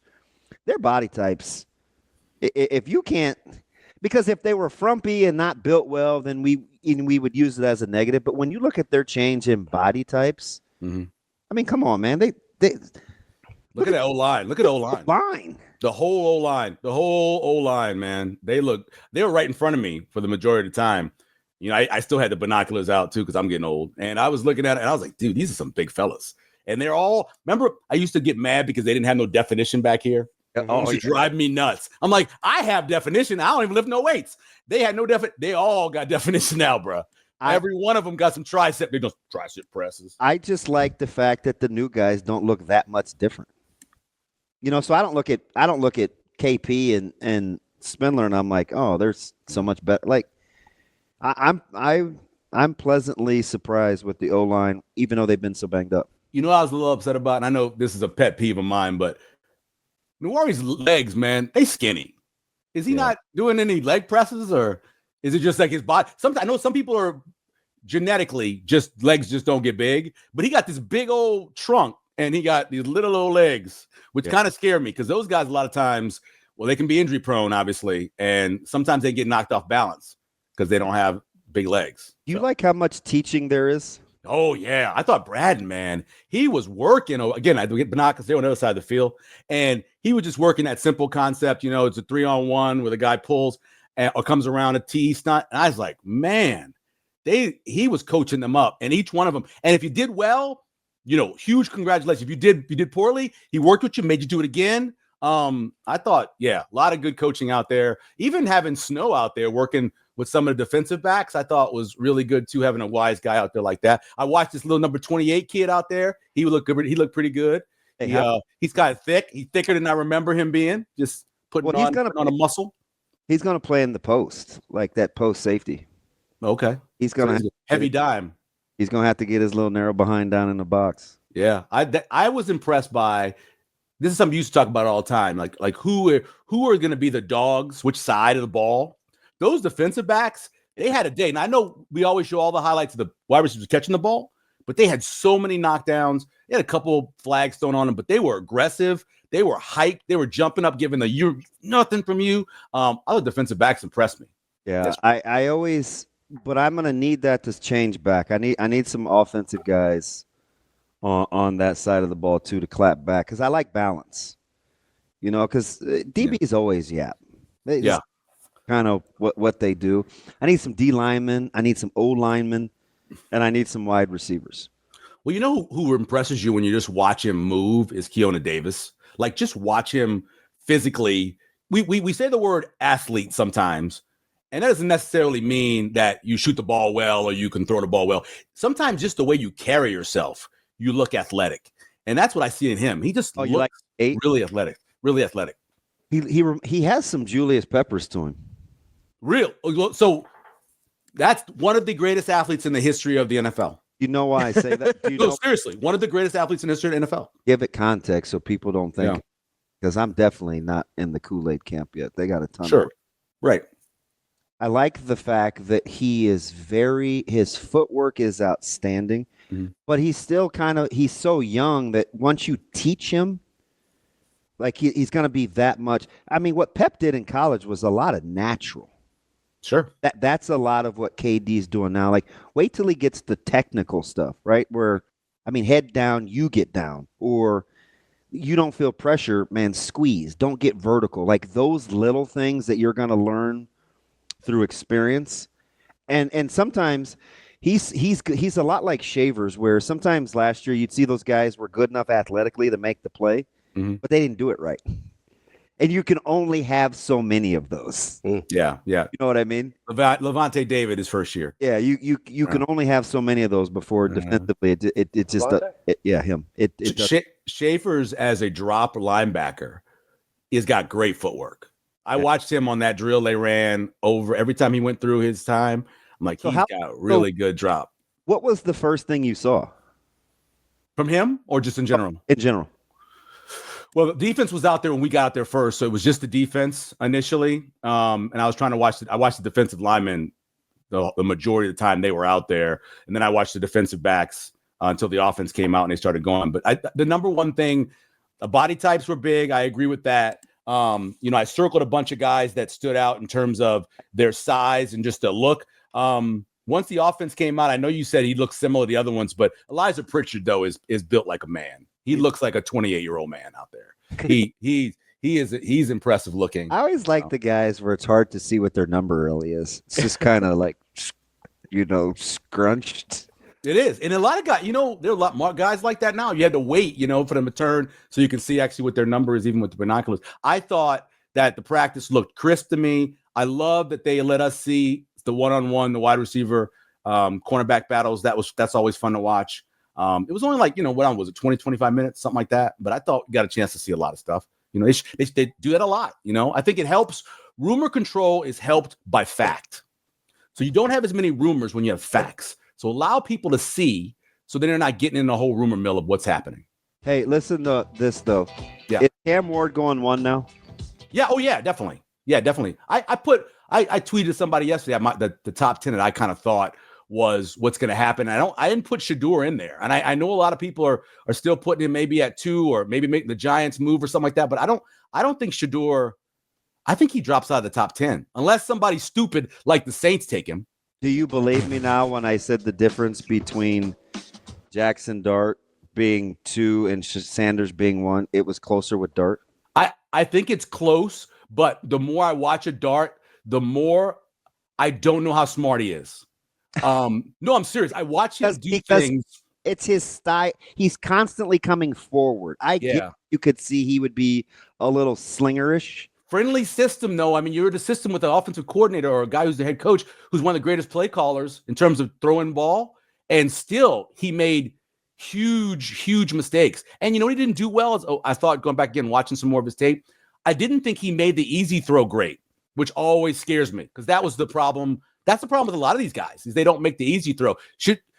Shador Sanders only had a quarter of his throws over 10 yards for the whole season. Only, I think it was like 23 point something over 10 yards. But those within 10 yards, he's a 79% passer. He makes the easy throw look good. So maybe he is a Brock Purdy kind of type. Maybe he is. But I went Cam Ward, Abdul Carter, Travis Hunter, Will Campbell. That could be M'Bow, too, could go there. Mason Graham for Jacksonville. Ashton Genty, Shamir Stewart, who's a crazy athlete. Ted McMillan at 8. Jalen Walker at 9 because the Saints need pass rushers. And I put Will Johnson at 10 because he seems like he's climbing back up the board.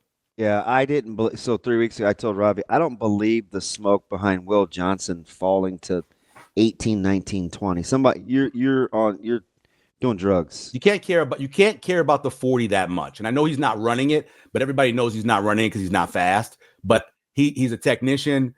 You put him in the right system, you know how good he's going to be. We've seen this before.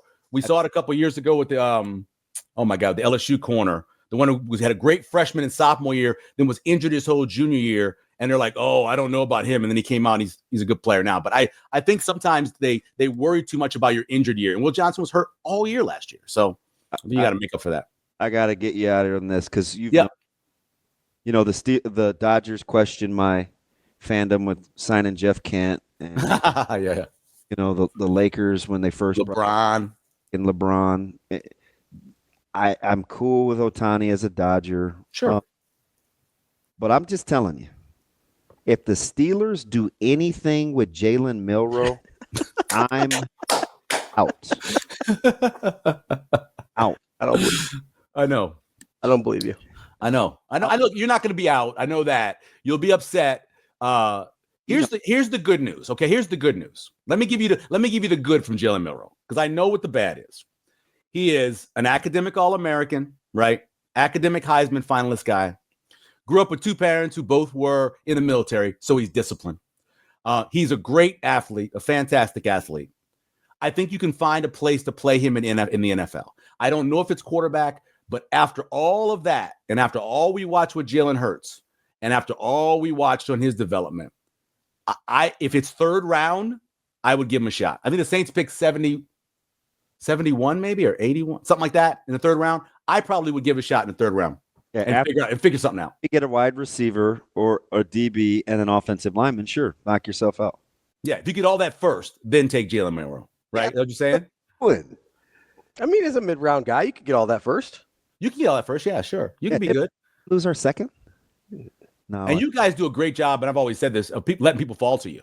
You guys don't mess around. You did move up a couple years ago, but in general, you stay in one spot, let that guy fall to you, and normally he's a really good pick. Yeah, normally. I'm a big con guy. It's just interesting to see them get involved in free agency the way that they're doing. I kind of like the mix because, old Mikey T can sit on his hands sometimes. He can because he believes that he can get more out of anybody because of his motivational style. So He believes I can take a guy who is average and I make him great. I can take a guy who's bad and make him average. And sometimes that overconfidence in what you can do as a motivator, that's why they lose so many games they're favored by, right? Yeah. It's the weeks when they're underdogs when they win. I feel like they all forget that if you start with a good player and then you're still a good motivator, you're going to be better off. Oh yeah, I'd love to get a good player, but let's start with a good player. I'd love to get a good player, but you draft them sometime you think they're good. What was that wide receiver you guys took at Damon? Lyman Swede. Everybody thought Lyman Swede was a good player. Maybe he wasn't. Lyman Swede wasn't good. Just straight up for Kenny Pickett. I mean, no, never mind. It's fine. Wow. That Kenny. So those are two drafts: the Kenny Pickett draft and the 2011 draft. Okay. Those are your quarterback drafts. These are all see-through, and if the wind picks up, both you guys are getting knocked over. I mean, what do you got? Saints can't manage Trey Lance at me. Saints can't manage the cap. Oh no! And look, we're $28 million with the cap. What you talking about? This guy million for the Niners, and he's got like 34 guys on the roster. Ravi, did you look at the over/under, the total Vegas total for Niners this year? Was it like 5.5? No. Did you see it? No. Oh, bro, please wait. Look it up. I want to be here when you put it. Look it up. Look it up so I can see your face. You are so. Look it up. They got dropped yesterday. I believe DraftKings put it out first. But look it up. What is it? Win total. What is it? Let's see here. He's the worst Googler. Oh no, he's my wife. Come on, man. You can Google. Put the keywords in. Good keywords. Hold on. 2025 NFL win totals. It's go with. Killing me. It's killing me. 10.5? See? Isn't that incredible? Didn't that shock you? No. Doesn't that shock you? 10.5. That's said incredible. 5. I know. It's like almost double. It blew my. I thought it'd be like around 7. I'm gonna hammer that under. But obviously people believe, at least Vegas, that the best way to get money is to go 10.5. So they must know something. They like your moves, man. You got moves like Jagger. That's what you got. I don't think Jagger's winning 10.5 games. Well, Purdy maybe. Maybe he'll win it. You are too much. McCaffrey will be healthy all year, right? Sure, yeah. Yeah. Hey, Ayuk you got something to prove? I'm sure it'll be fine. I don't know. That injury was ugly. Those guys usually need a year. Guys, but don't worry, they got Ricky Pearsall. Nowadays. Ricky Pearsall, bro. I mean, the man got shot, came back and played like 3 weeks later. He's a brother, really. I mean, honestly. He's the Teddy Roosevelt of NFL. Now, why does that make him a brother? Why? I was thinking of the Alabama kid that got shot in the leg. He came right back too. Who was that? Remember? Robinson. Yeah. That's why I think he's like a brother. Because white people don't get shot that often. Come on. I mean, honestly. I mean, outside of presidents and overseas in general. Come on, be serious. I'm not stereotyping. Incredible. All right, man. It's okay. Hey, you guys is that my guy Rob Dvorak right there? Yes, it is. And who's the shorts? Is that who that is? You know who he looks a little bit like? Who? Young Jameis Winston. Oh, kind of. Yeah, a little young Jameis Winston. Yeah. Kind of does. Yeah, I had to break out these two guys because their ability to develop will be important. Oh, Dvorak is so good. Good at his job. And just quiet too. Don't say much. I love him. He's a stud. Severe. It's a pleasure as always. Thanks for having me, guys. This was, as they say in the movie Few Good Men, I follow orders or people die. Sasha told me to call in. And so I follow orders or people die. Do I have tickets for the gala? So let me tell you this. I sent a wonderful text to Sasha saying, "Hey, Cool Breeze, how many people you need from Hurrdat?" And you know what I got back? Crickets? Yeah, I got crickets back. And so I had to send Anna to go talk to her so she could text me back. And did she text me back about how many people she needed? No, everything else. Maybe nothing about the tickets. Maybe she DM'd you. Severe, I will. I wish you would DM me. I will figure this out for you. I will get. So are you one or two? Who, me? Yeah, you can be one or two. Are you a +1 or you just you by yourself? Oh, just me. Natasha doesn't want to come to that. Okay, that's fine. So Rob, I got Ravi down. I know he's coming. I put one down for Sauter, I believe. Yeah. So she just needs to send me a list. I'll give you a number. Okay. Yeah, you give me a number, and I got a table. It's in the back. No offense. Come on. I mean, you know how this Trump's America, bro. You're in the back. Sorry, Holmes. You ain't coming to front. I was all the way in the front last year. Yeah, I'm sorry about that. Not this year. Have you seen what happened inside? You be glad you're still here. El Salvador's calling, kid. Damn. I'm just saying.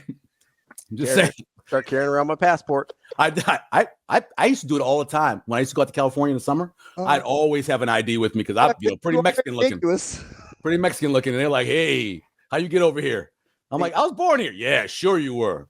The ambiguously brown trio. Here we go. Exactly. Damon's the only one not getting harassed. They just know who he is. You know, he's getting harassed for different reasons. Well, yeah. Well, I mean, you know, driving while I get it. Driving while binning. Yeah, see you at the rehearsal, maybe. All right, buddy, be good. All right, see y'all later. Bye. Everybody loves Severe. Nobody gets Severe like we get Severe. Oh yeah, that's the best version of Severe. Isn't he wild? We might have to have him on regularly. He is wild. Coming back, I think Sauter might join us. He was in the stream for a while, then he pieced out, then got tired of waiting. One from a Mike to a Jerome. We'll see if he comes back. That's DB. I'm Ravi. Lulla. It's Hurrdat Sports Live. Welcome back, Hurrdat Sports Live, presented by Centrus Federal Credit Union. That's DB. I'm Ravi. Lulla, reminding you that you've got to get out to centrusfcu.org because they've got you covered, and it is the credit union difference. It's people caring about people and people helping people within their communities. Bottom line is credit unions are focused on you. It's centrusfcu.org to check out all of the products and services they have available: checking, savings, auto loan, home equity, mortgages, just about anything you can think of, even financial counseling to make sure you're on the right path. It's centrusfcu.org, federally insured by NCUA and an equal housing lender.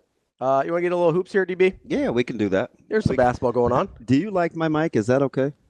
Yeah, you sound good. Okay, my bad. Yeah, all right. No, you're all right. All right. No, we had some basketball last night. It was a good time. The games were okay. I don't know about they were a good okay. time. Yeah. The time was good. The games were okay. Yeah. Like, I enjoy watching basketball, so I enjoyed myself, but the games were only okay. They had stretches where they were fun to watch. No problem with Cal not using the timeout? No, I actually prefer it. I don't have any problems with it either. I am an advocate for unless something is breaking down and you're like, I don't like how this is going, about playing it out in the open court. I firmly believe you're going to get a better look more often than not while the defense is scrambling than you are, especially, you see it a ton, especially when they've just hit the go-ahead shot. I'm with you.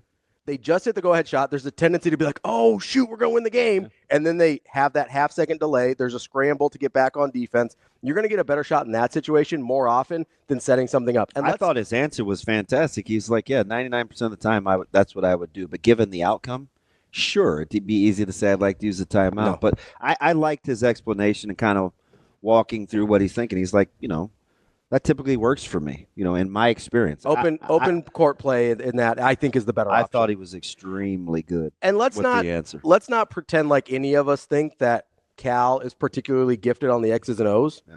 So it's not Mac, right? It's not like we're going to sit here and be like, oh, man, he's so good on these out-of-bounds plays or setting something up. We've seen Mac. We saw it this year. Yeah. Not use the timeout. Yeah. Hey, run it. I think it more often than not, you will get a better look against a transitioning defense versus a set defense. Yeah. That's not rocket science. That's basketball. You can't play the results on that. They did the right thing. And it wasn't, like I said, it wasn't a super great look, but it wasn't a bad look. Yeah. They had an opportunity. Especially how the game went, too. Texas Tech, you got to feel like they stole one. Oh, 100%. But they hit that flurry of three. Because, everybody says needed that for the bracket. Everybody says 16 at 10 minutes left or whatever, but it was still 10 with about 4. Yeah. And then they sort of hit that flurry of threes, and you're like, oh, no. It kind of got on top of Arkansas in a hurry. And then the frenetic way that Arkansas plays actually hurt them. Yeah, it's that's the rub, right? Because you can sort of avalanche people that way, but if it starts going the other direction, it can get away from you in a hurry. It's kind of like trying to bottle the smoke back up. Yeah. It's really, really challenging. But no, I thought it was the right thing to do in that situation. Overall, though, wasn't a great game because it was sort of Arkansas would play well, then Texas Tech would play well. You didn't have a lot of really none of the games yesterday where both teams were playing well at the same time because it was the same thing in Duke, Arizona, right? Yeah. See, I actually thought people watched Alabama and are thinking, oh, Duke could be in trouble. No, both teams were not exactly, because Duke was better offensively than they had been, but a lot of that had to do with Arizona. Yeah. That was who Arizona was. I mean, they rode Caleb Love's heater. Yeah.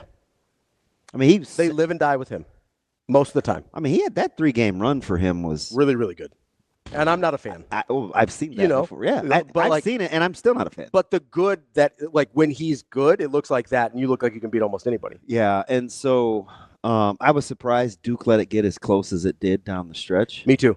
Because, I mean, they could get whatever they wanted to offensively. They just sort of got complacent. It felt like content to give up some points there, but that is who Bama is capable of being. Oh yeah. So that doesn't, and I liked BYU. And I mean, I was kind of the BYU. Yeah, no, they're good. BYU's good. It's a good basketball team. The thing that they got drilled. The thing I talked about yesterday with Austin was, and I picked BYU to cover.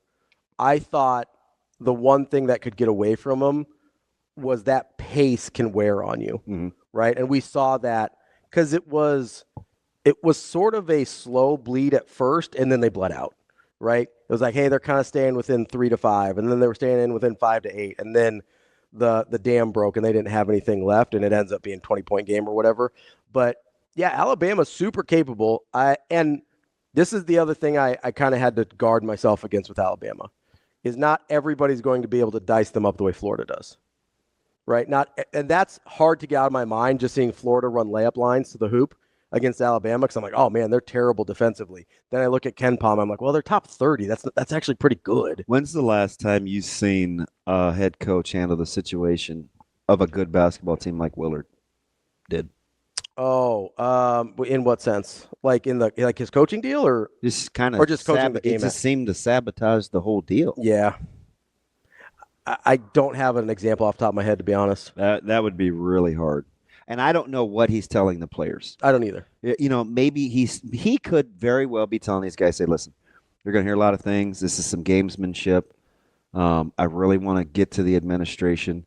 Don't pay attention to anything I'm saying. Out in public. Like, the truth is here. The truth this is for you guys. Yeah. He very well could be saying that. He could be. I will say it's hard not to look at the way Will Wade handled it and think that's better. Like it's and it's really play well and I'll take you with me. No, just being honest about just being upfront about everything, right? Be like, yes, I'm going to NC State. Yeah. Yes, some of you are going to have an opportunity to come with me. Like I think there is I think sometimes, and somebody was talking about this in the chat earlier too, sort of this gamesmanship with closed practices and everything's a state secret and everything like that. And I understand some of it to a certain extent. But especially when it comes to coaching rumors, and I get going from McNeese State to NC State is different than going from Maryland to Villanova, right? Nobody blinks twice about the McNeese State saying like, yeah, I'm going to NC State. That's a duh, right? But I do think there is some value just being like, hey, this was sort of, I don't want to get into the Patino thing again, but this was sort of my argument about like just being more upfront about stuff. I genuinely think it makes your life easier. Right? It's not just about me and the things that I want. I think it made Will Wade's life easier that he's like, yes, this is out here. This is true. I'm going to coach my ass off for you until we're done. But I'm going to NC State when the season's over. I hope you understand, and I hope to take some of you with me. Right? Like and maybe Willard doesn't know what he's going to do. But to acknowledge it, to be like, yeah, I haven't been thrilled about some of the support we've gotten. So you're taking him at his word when he's I don't really know. I don't know what I'm going to do. Well, I don't know. I haven't even talked to my wife. I don't believe. I might not have. Maybe. People have different relationships. I don't know. And if he really was trying to do one job at a time, maybe that's not something you take to the house. Maybe. I mean, it could be you could want a different environment at the Sure. crib, right? Sure, that's fair. And I don't know if I believe him. I mean, I probably would. You probably would or wouldn't talk to her. I wouldn't. Yeah. until it was over, and then Yeah. you figured it out later. Yeah. Yeah. I probably would. I mean, but you're talking to like probably the king compartmentalizer though. Sure. Like I can, as you know. Yeah. You box in. Yep. Because that's just how. Well, and you have to sometimes, right? Yeah. But I'm much more of like, hey, this is all out here. This is the landscape. Let's figure it out. Let's navigate, right? And for me, that's easier. So that's what I'm drawn to. Like I'm drawn to a Will Wade who says like, hey, this is the deal. Let's figure it out. Like that's what catches my eye, and I'm like, hey, I appreciate that because that's how I would operate. But that doesn't mean it's necessarily the right way. But it is what I prefer. Yeah. And I do wonder what his team was privy to. Yeah, that's the really challenging part because we can't know. Because when you look at how the game unfolded, I wasn't disappointed in Maryland's preparation early. No. It got away from them for sure. Well, that's kind of what Florida does. There's a 4-minute stretch where you have to handle the wave. Mm-hmm. It came late in their last game, but it got them the victory. Mm-hmm. But there's a stretch where it's almost like they say to themselves, what was it, like mid-second half yesterday, basically? Yep. It's like, okay, whenever we get ready. Yeah. And then against UConn, it was late. Yeah. But you could totally tell. It's like, all right, now's go time.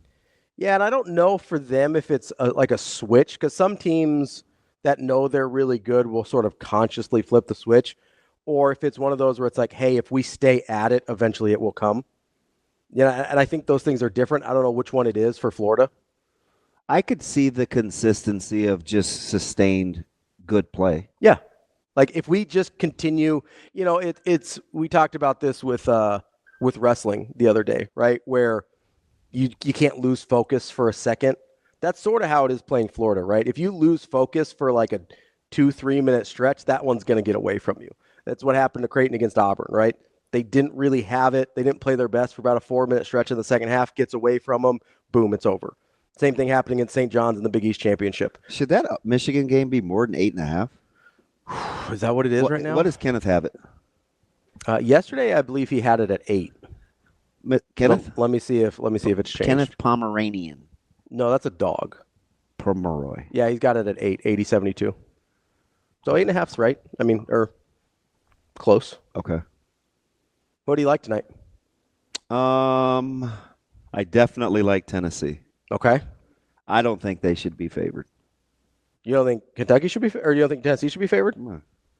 So Kentucky's got their number. So you like them because the number's so weird compared to what you think it is, and it's big. Yeah, 4.5. Yeah, it's not like a push them. Yeah, or pick them. Give me Tennessee. 4.5.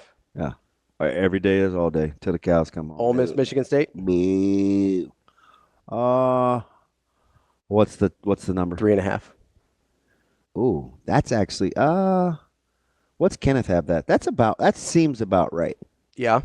Yeah, that seems about right. Like if I just went rapid fire, I would take Ole Miss, certainly lock up Tennessee. I would take Auburn, and I would try to make mortgage with Houston. Houston may drill Purdue. Yeah, that's what Nick said yesterday. I'm serious. That's the one he looked at and go, that one might get away. And you're like, well, why wouldn't you lock that one up? It's almost too easy. Yeah. So it smells fishy. It's a terrible matchup. Yeah. I don't know how Houston doesn't win by 15, 16 points. So Houston's an 8.5-point favorite. The line is that's the line. Ken has it at 7. Mm-hmm. Auburn, Michigan, line's 8.5. He's got it at 8. Tennessee, tight lines. Tennessee, Kentucky, it's at 4.5. He's got it at 3, so that's the biggest difference there. And then Ole Miss, Michigan State. I was going to look at that one. I like Tennessee. He's got that one at 3 as well, I believe. You want another sport too? If you're looking for something to string. Or no, he's got Kentucky, Tennessee at 5. Excuse me. He's got Michigan State, Ole Miss at 3. I like Tennessee. All right. I like your Red Sox. Okay. Why is that? I finally brought you over to the light. No. No. Although the East is crazy. Yeah. Because I could easily see the Yankees missing the postseason. except for there's no real great teams in the AL. Mm-mm. It's going to be like I can see them being disappointing. It's going to actually be hard for them to miss the postseason, I think. But it's going to be a struggle. Yeah. Like I don't think they're going to be great, but I don't know if anybody in the East is going to be great, honestly. But that's a good. It's a good division. It's competitive, but I don't think there's a great team in that division. Yeah, I think you like Houck over Leiter? Yeah, I do. All right, I do. Let's ride with the 120. Is that what it is? Minus 120. Yeah. Yeah. Why can't they play games in the day though? I would love it. I love day baseball. Day baseball. Why do you want to go against college basketball? You have the whole day. Yeah. Is there an afternoon game? No, I don't believe so. Let me check here. I don't think so either. There's one. 3 o'clock. Is it 3 o'clock? Rockies Rays is at 3. Ooh, your Colorado Rockies. Not my Colorado Rockies. Shane's Tampa Bay Rays? Yes. Actually, that's my buddy Chris's Rays. Yeah? Yeah, Urbanic. Diehard. Arkansas guy? Yeah. My man was getting into games for like $10, $8. Yeah. Yeah, he used to live down there. Huge. He's a Rays guy. You got to love the Bay. And he's like kind of frugal too. Sure. So he's all in on the Rays. That would be nice. Just like walk into a big league ballpark for $10. Yeah. And the team, they were good. Yeah. Just nobody went. Yeah. Yeah. I'm here to tell you Was right that like now. during the Joe Madden stretch? Yeah. Yeah. Those teams were pretty fun to watch too. If they weren't in the East, I would have enjoyed. That's why I was happy that the Dodgers pillaged their front office. And Glass now, right? And well, I'm talking about the Dodgers changed with Friedman. Yeah. No, 100%. 100%. Yeah. Like he's the dude. It's always funny to me when you get the small market guys that have always had to have like a budget, and then they get to a big market team, and it's like, oh, look at all my stuff. I got a lot of new toys. A lot of disposable income here. A lot of new toys. To come back with something when, well, we can't because we got Verz. I'm kind of surprised because Severe and I haven't had this conversation, and we obviously talk a ton. Mm-hmm. I'm surprised he's all in on Dvorak because I still think Dvorak flies under the radar. He does. I forget about him. I think he flies. If I'm being honest, like I just forget about him. Not like a. It's just not a guy that comes up a lot. Yeah. You know, and it's not that he's not. It's not an indictment on him at all. It's just we don't hear from him a ton, which we don't really hear from most position coaches. So that's not unique. Yeah. But we just don't really think about it.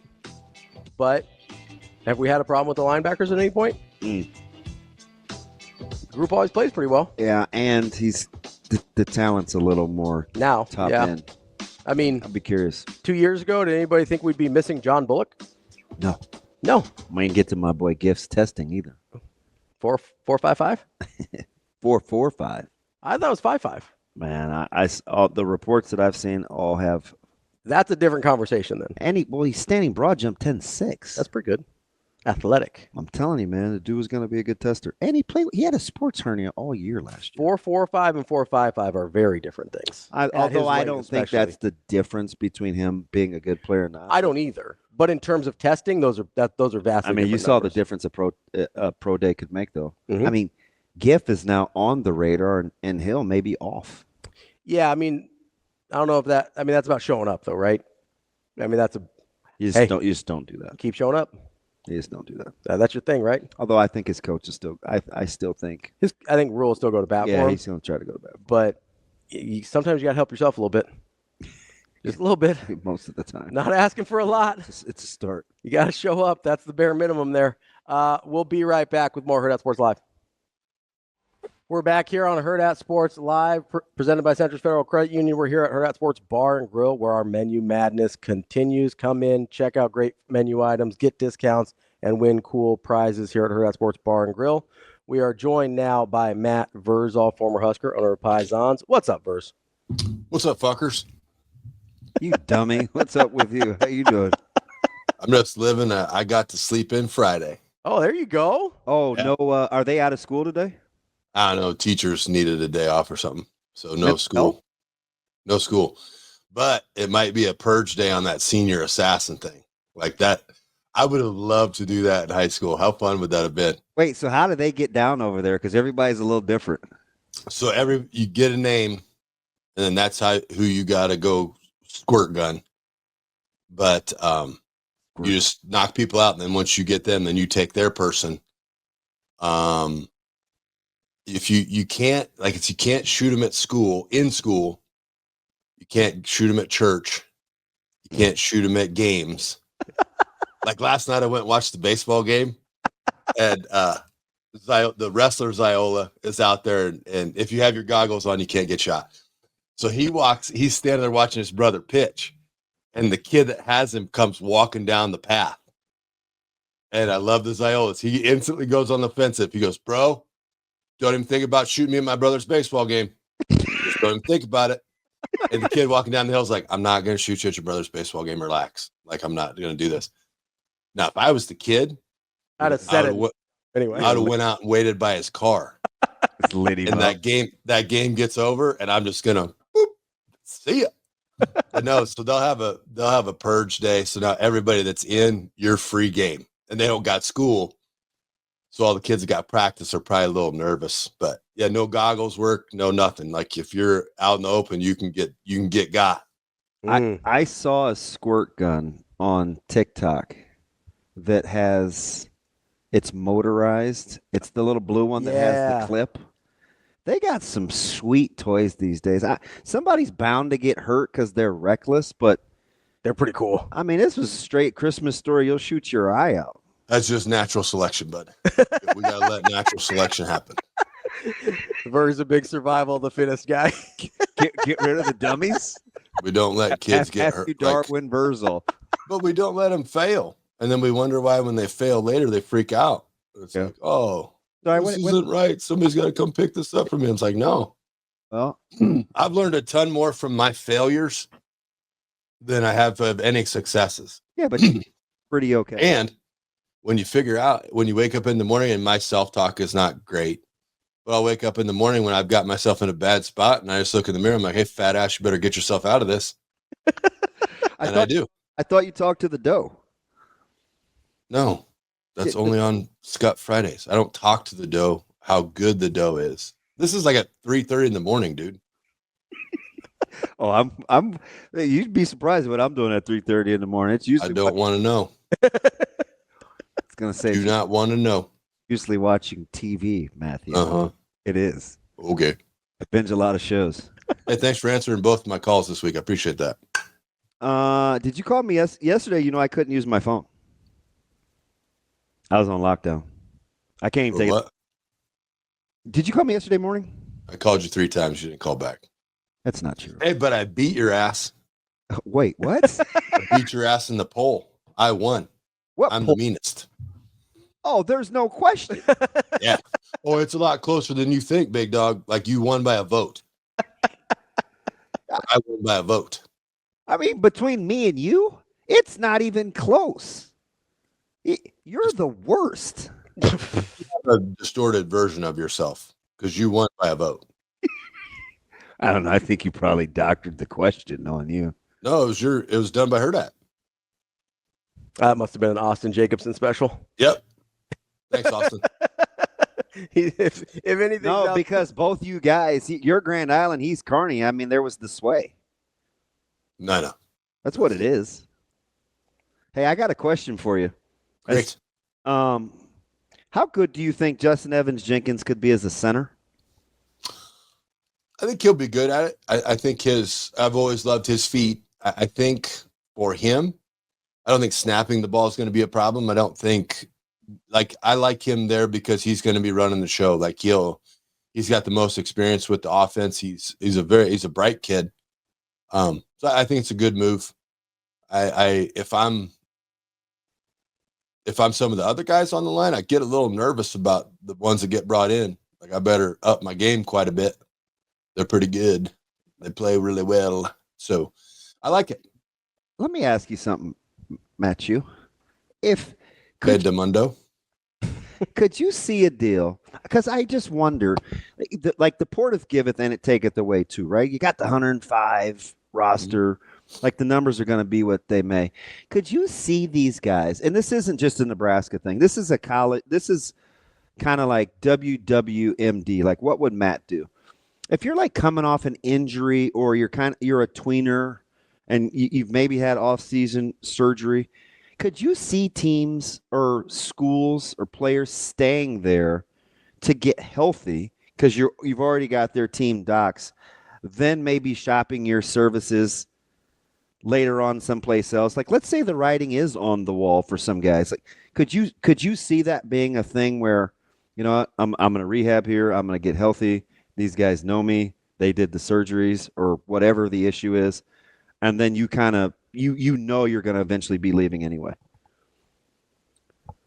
It's like, no, maybe. Sure. I mean, it all kind of, I think, depends on your relationship with that existing staff. Like, hey, guys, here's what's going to happen. And I think kids are very perceptive now. I think they'll get a feel of what the coaching staff and what, they're kind of looking at. Like, hey, as soon as you get healthy, you're back in this spot, blah, blah, blah, blah, blah.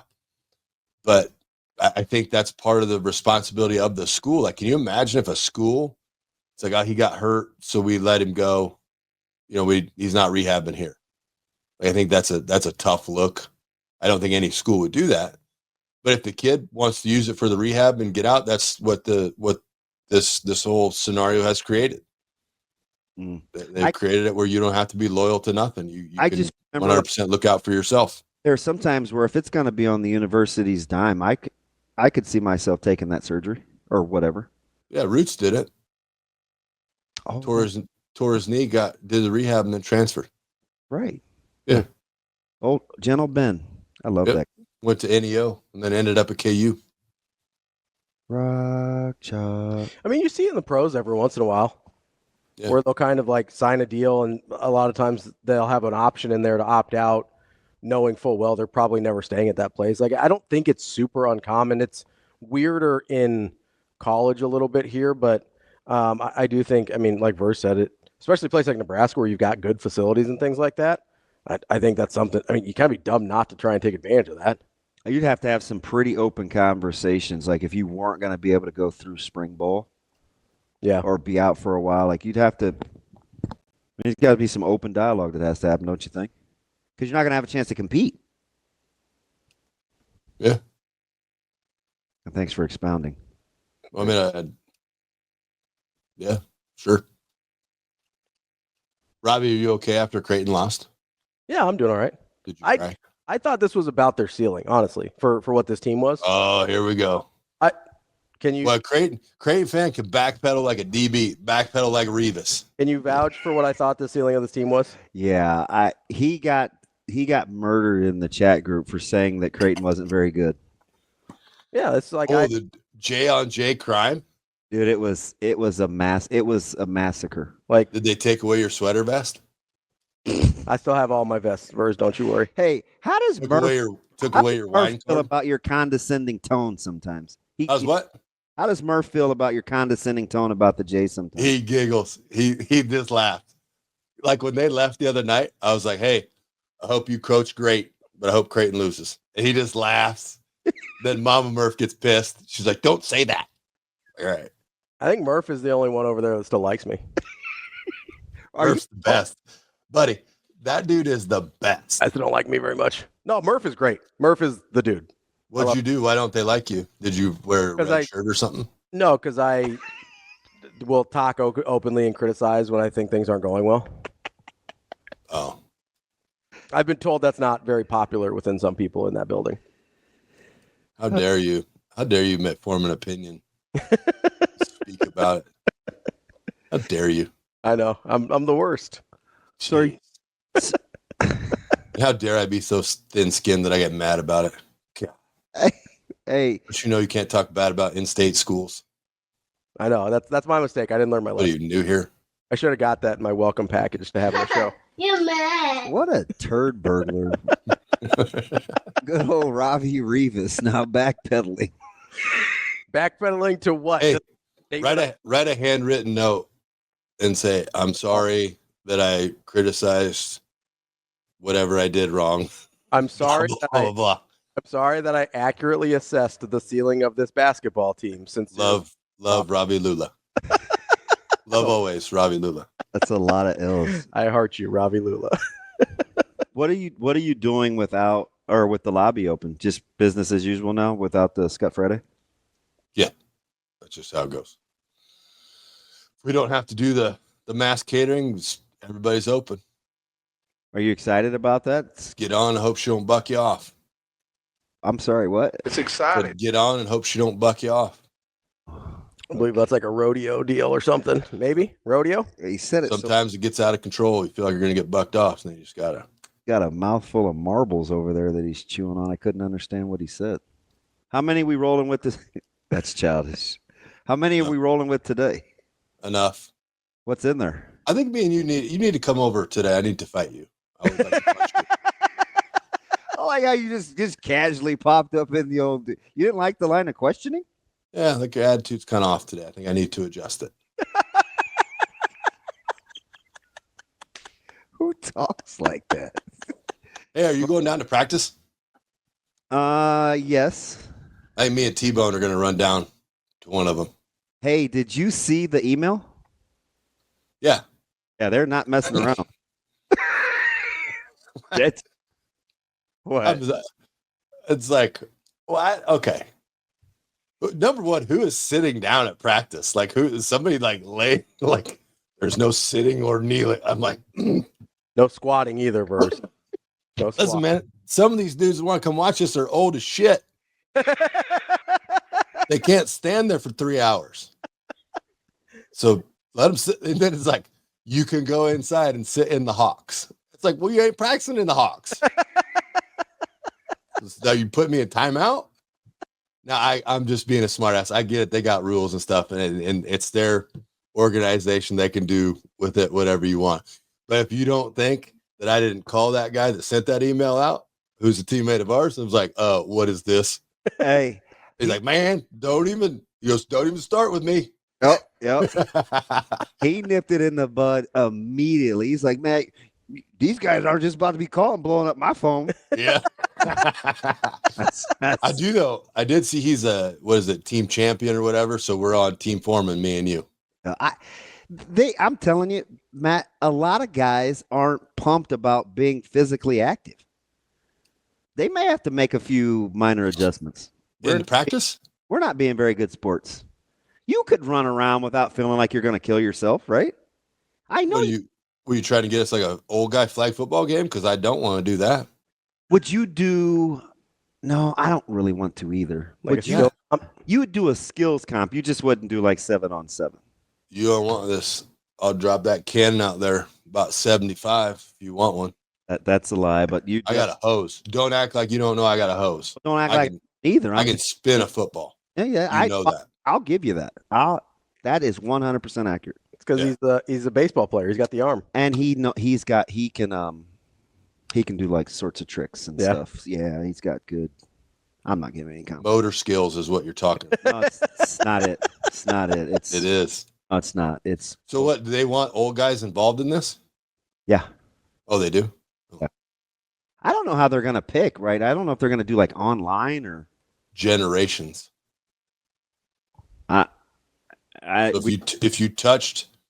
if you were 4 years before and then after Will Compton, you can be on his team. 4 years after and behind, you can be on Jay Foreman's team. Boom, solved it. How have they not hired me? I got so many good ideas. These are the things he says to me in private. I got Wesleyan as a feeder program. I got that thing set up. I mean, come on. Give me a gray area and I will find a loophole. Got one of your teammates in the chat. Hey, so T. Farley's in the stream. Hey, what up, T. Farley? One of the good dudes. What is he doing? What's he say? I can't see the chat. This is racist. He just says Matty V. Marty. He said he's on team. And you know, Trouble T Rail is teeny. Like a little dude. Hey.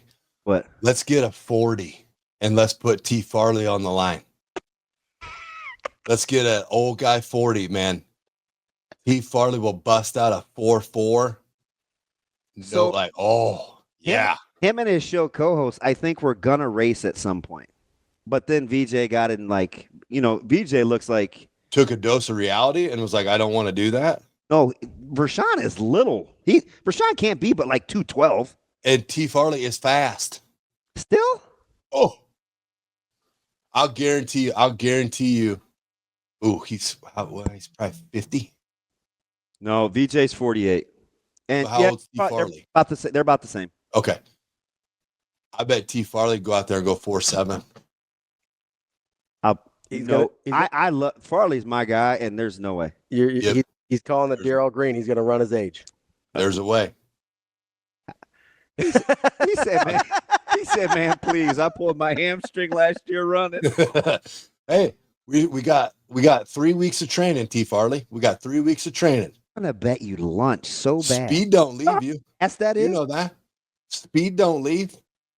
All he's got to do is get out, get a couple starts in. We work him out. Maybe do some flying hundreds. No way. I got you. 4.7 is fast at 50 years old. VJ 50. VJ reclassified when it wasn't cool to reclassify. He's 2 years behind us. Or is he just 1 year behind us? He is 2. Yeah. And how old are you? 50. 51. How old am I? Gonna be 51.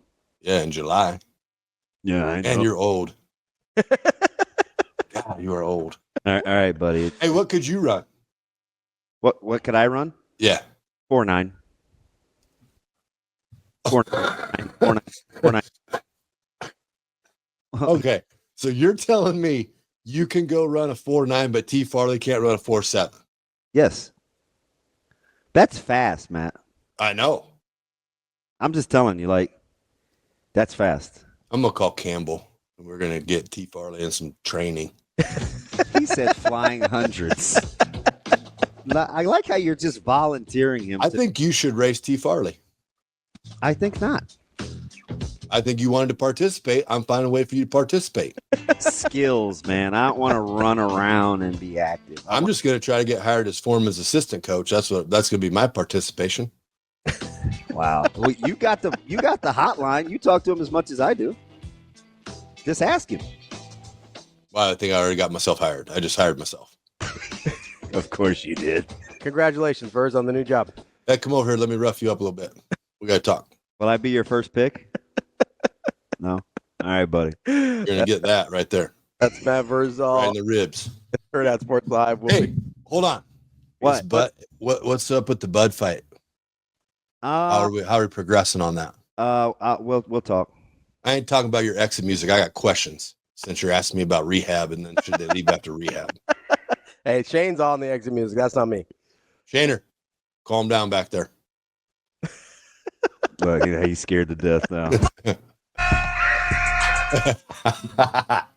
Shane stops. All right, fuckers. We'll see you later. Shane All right, buddy.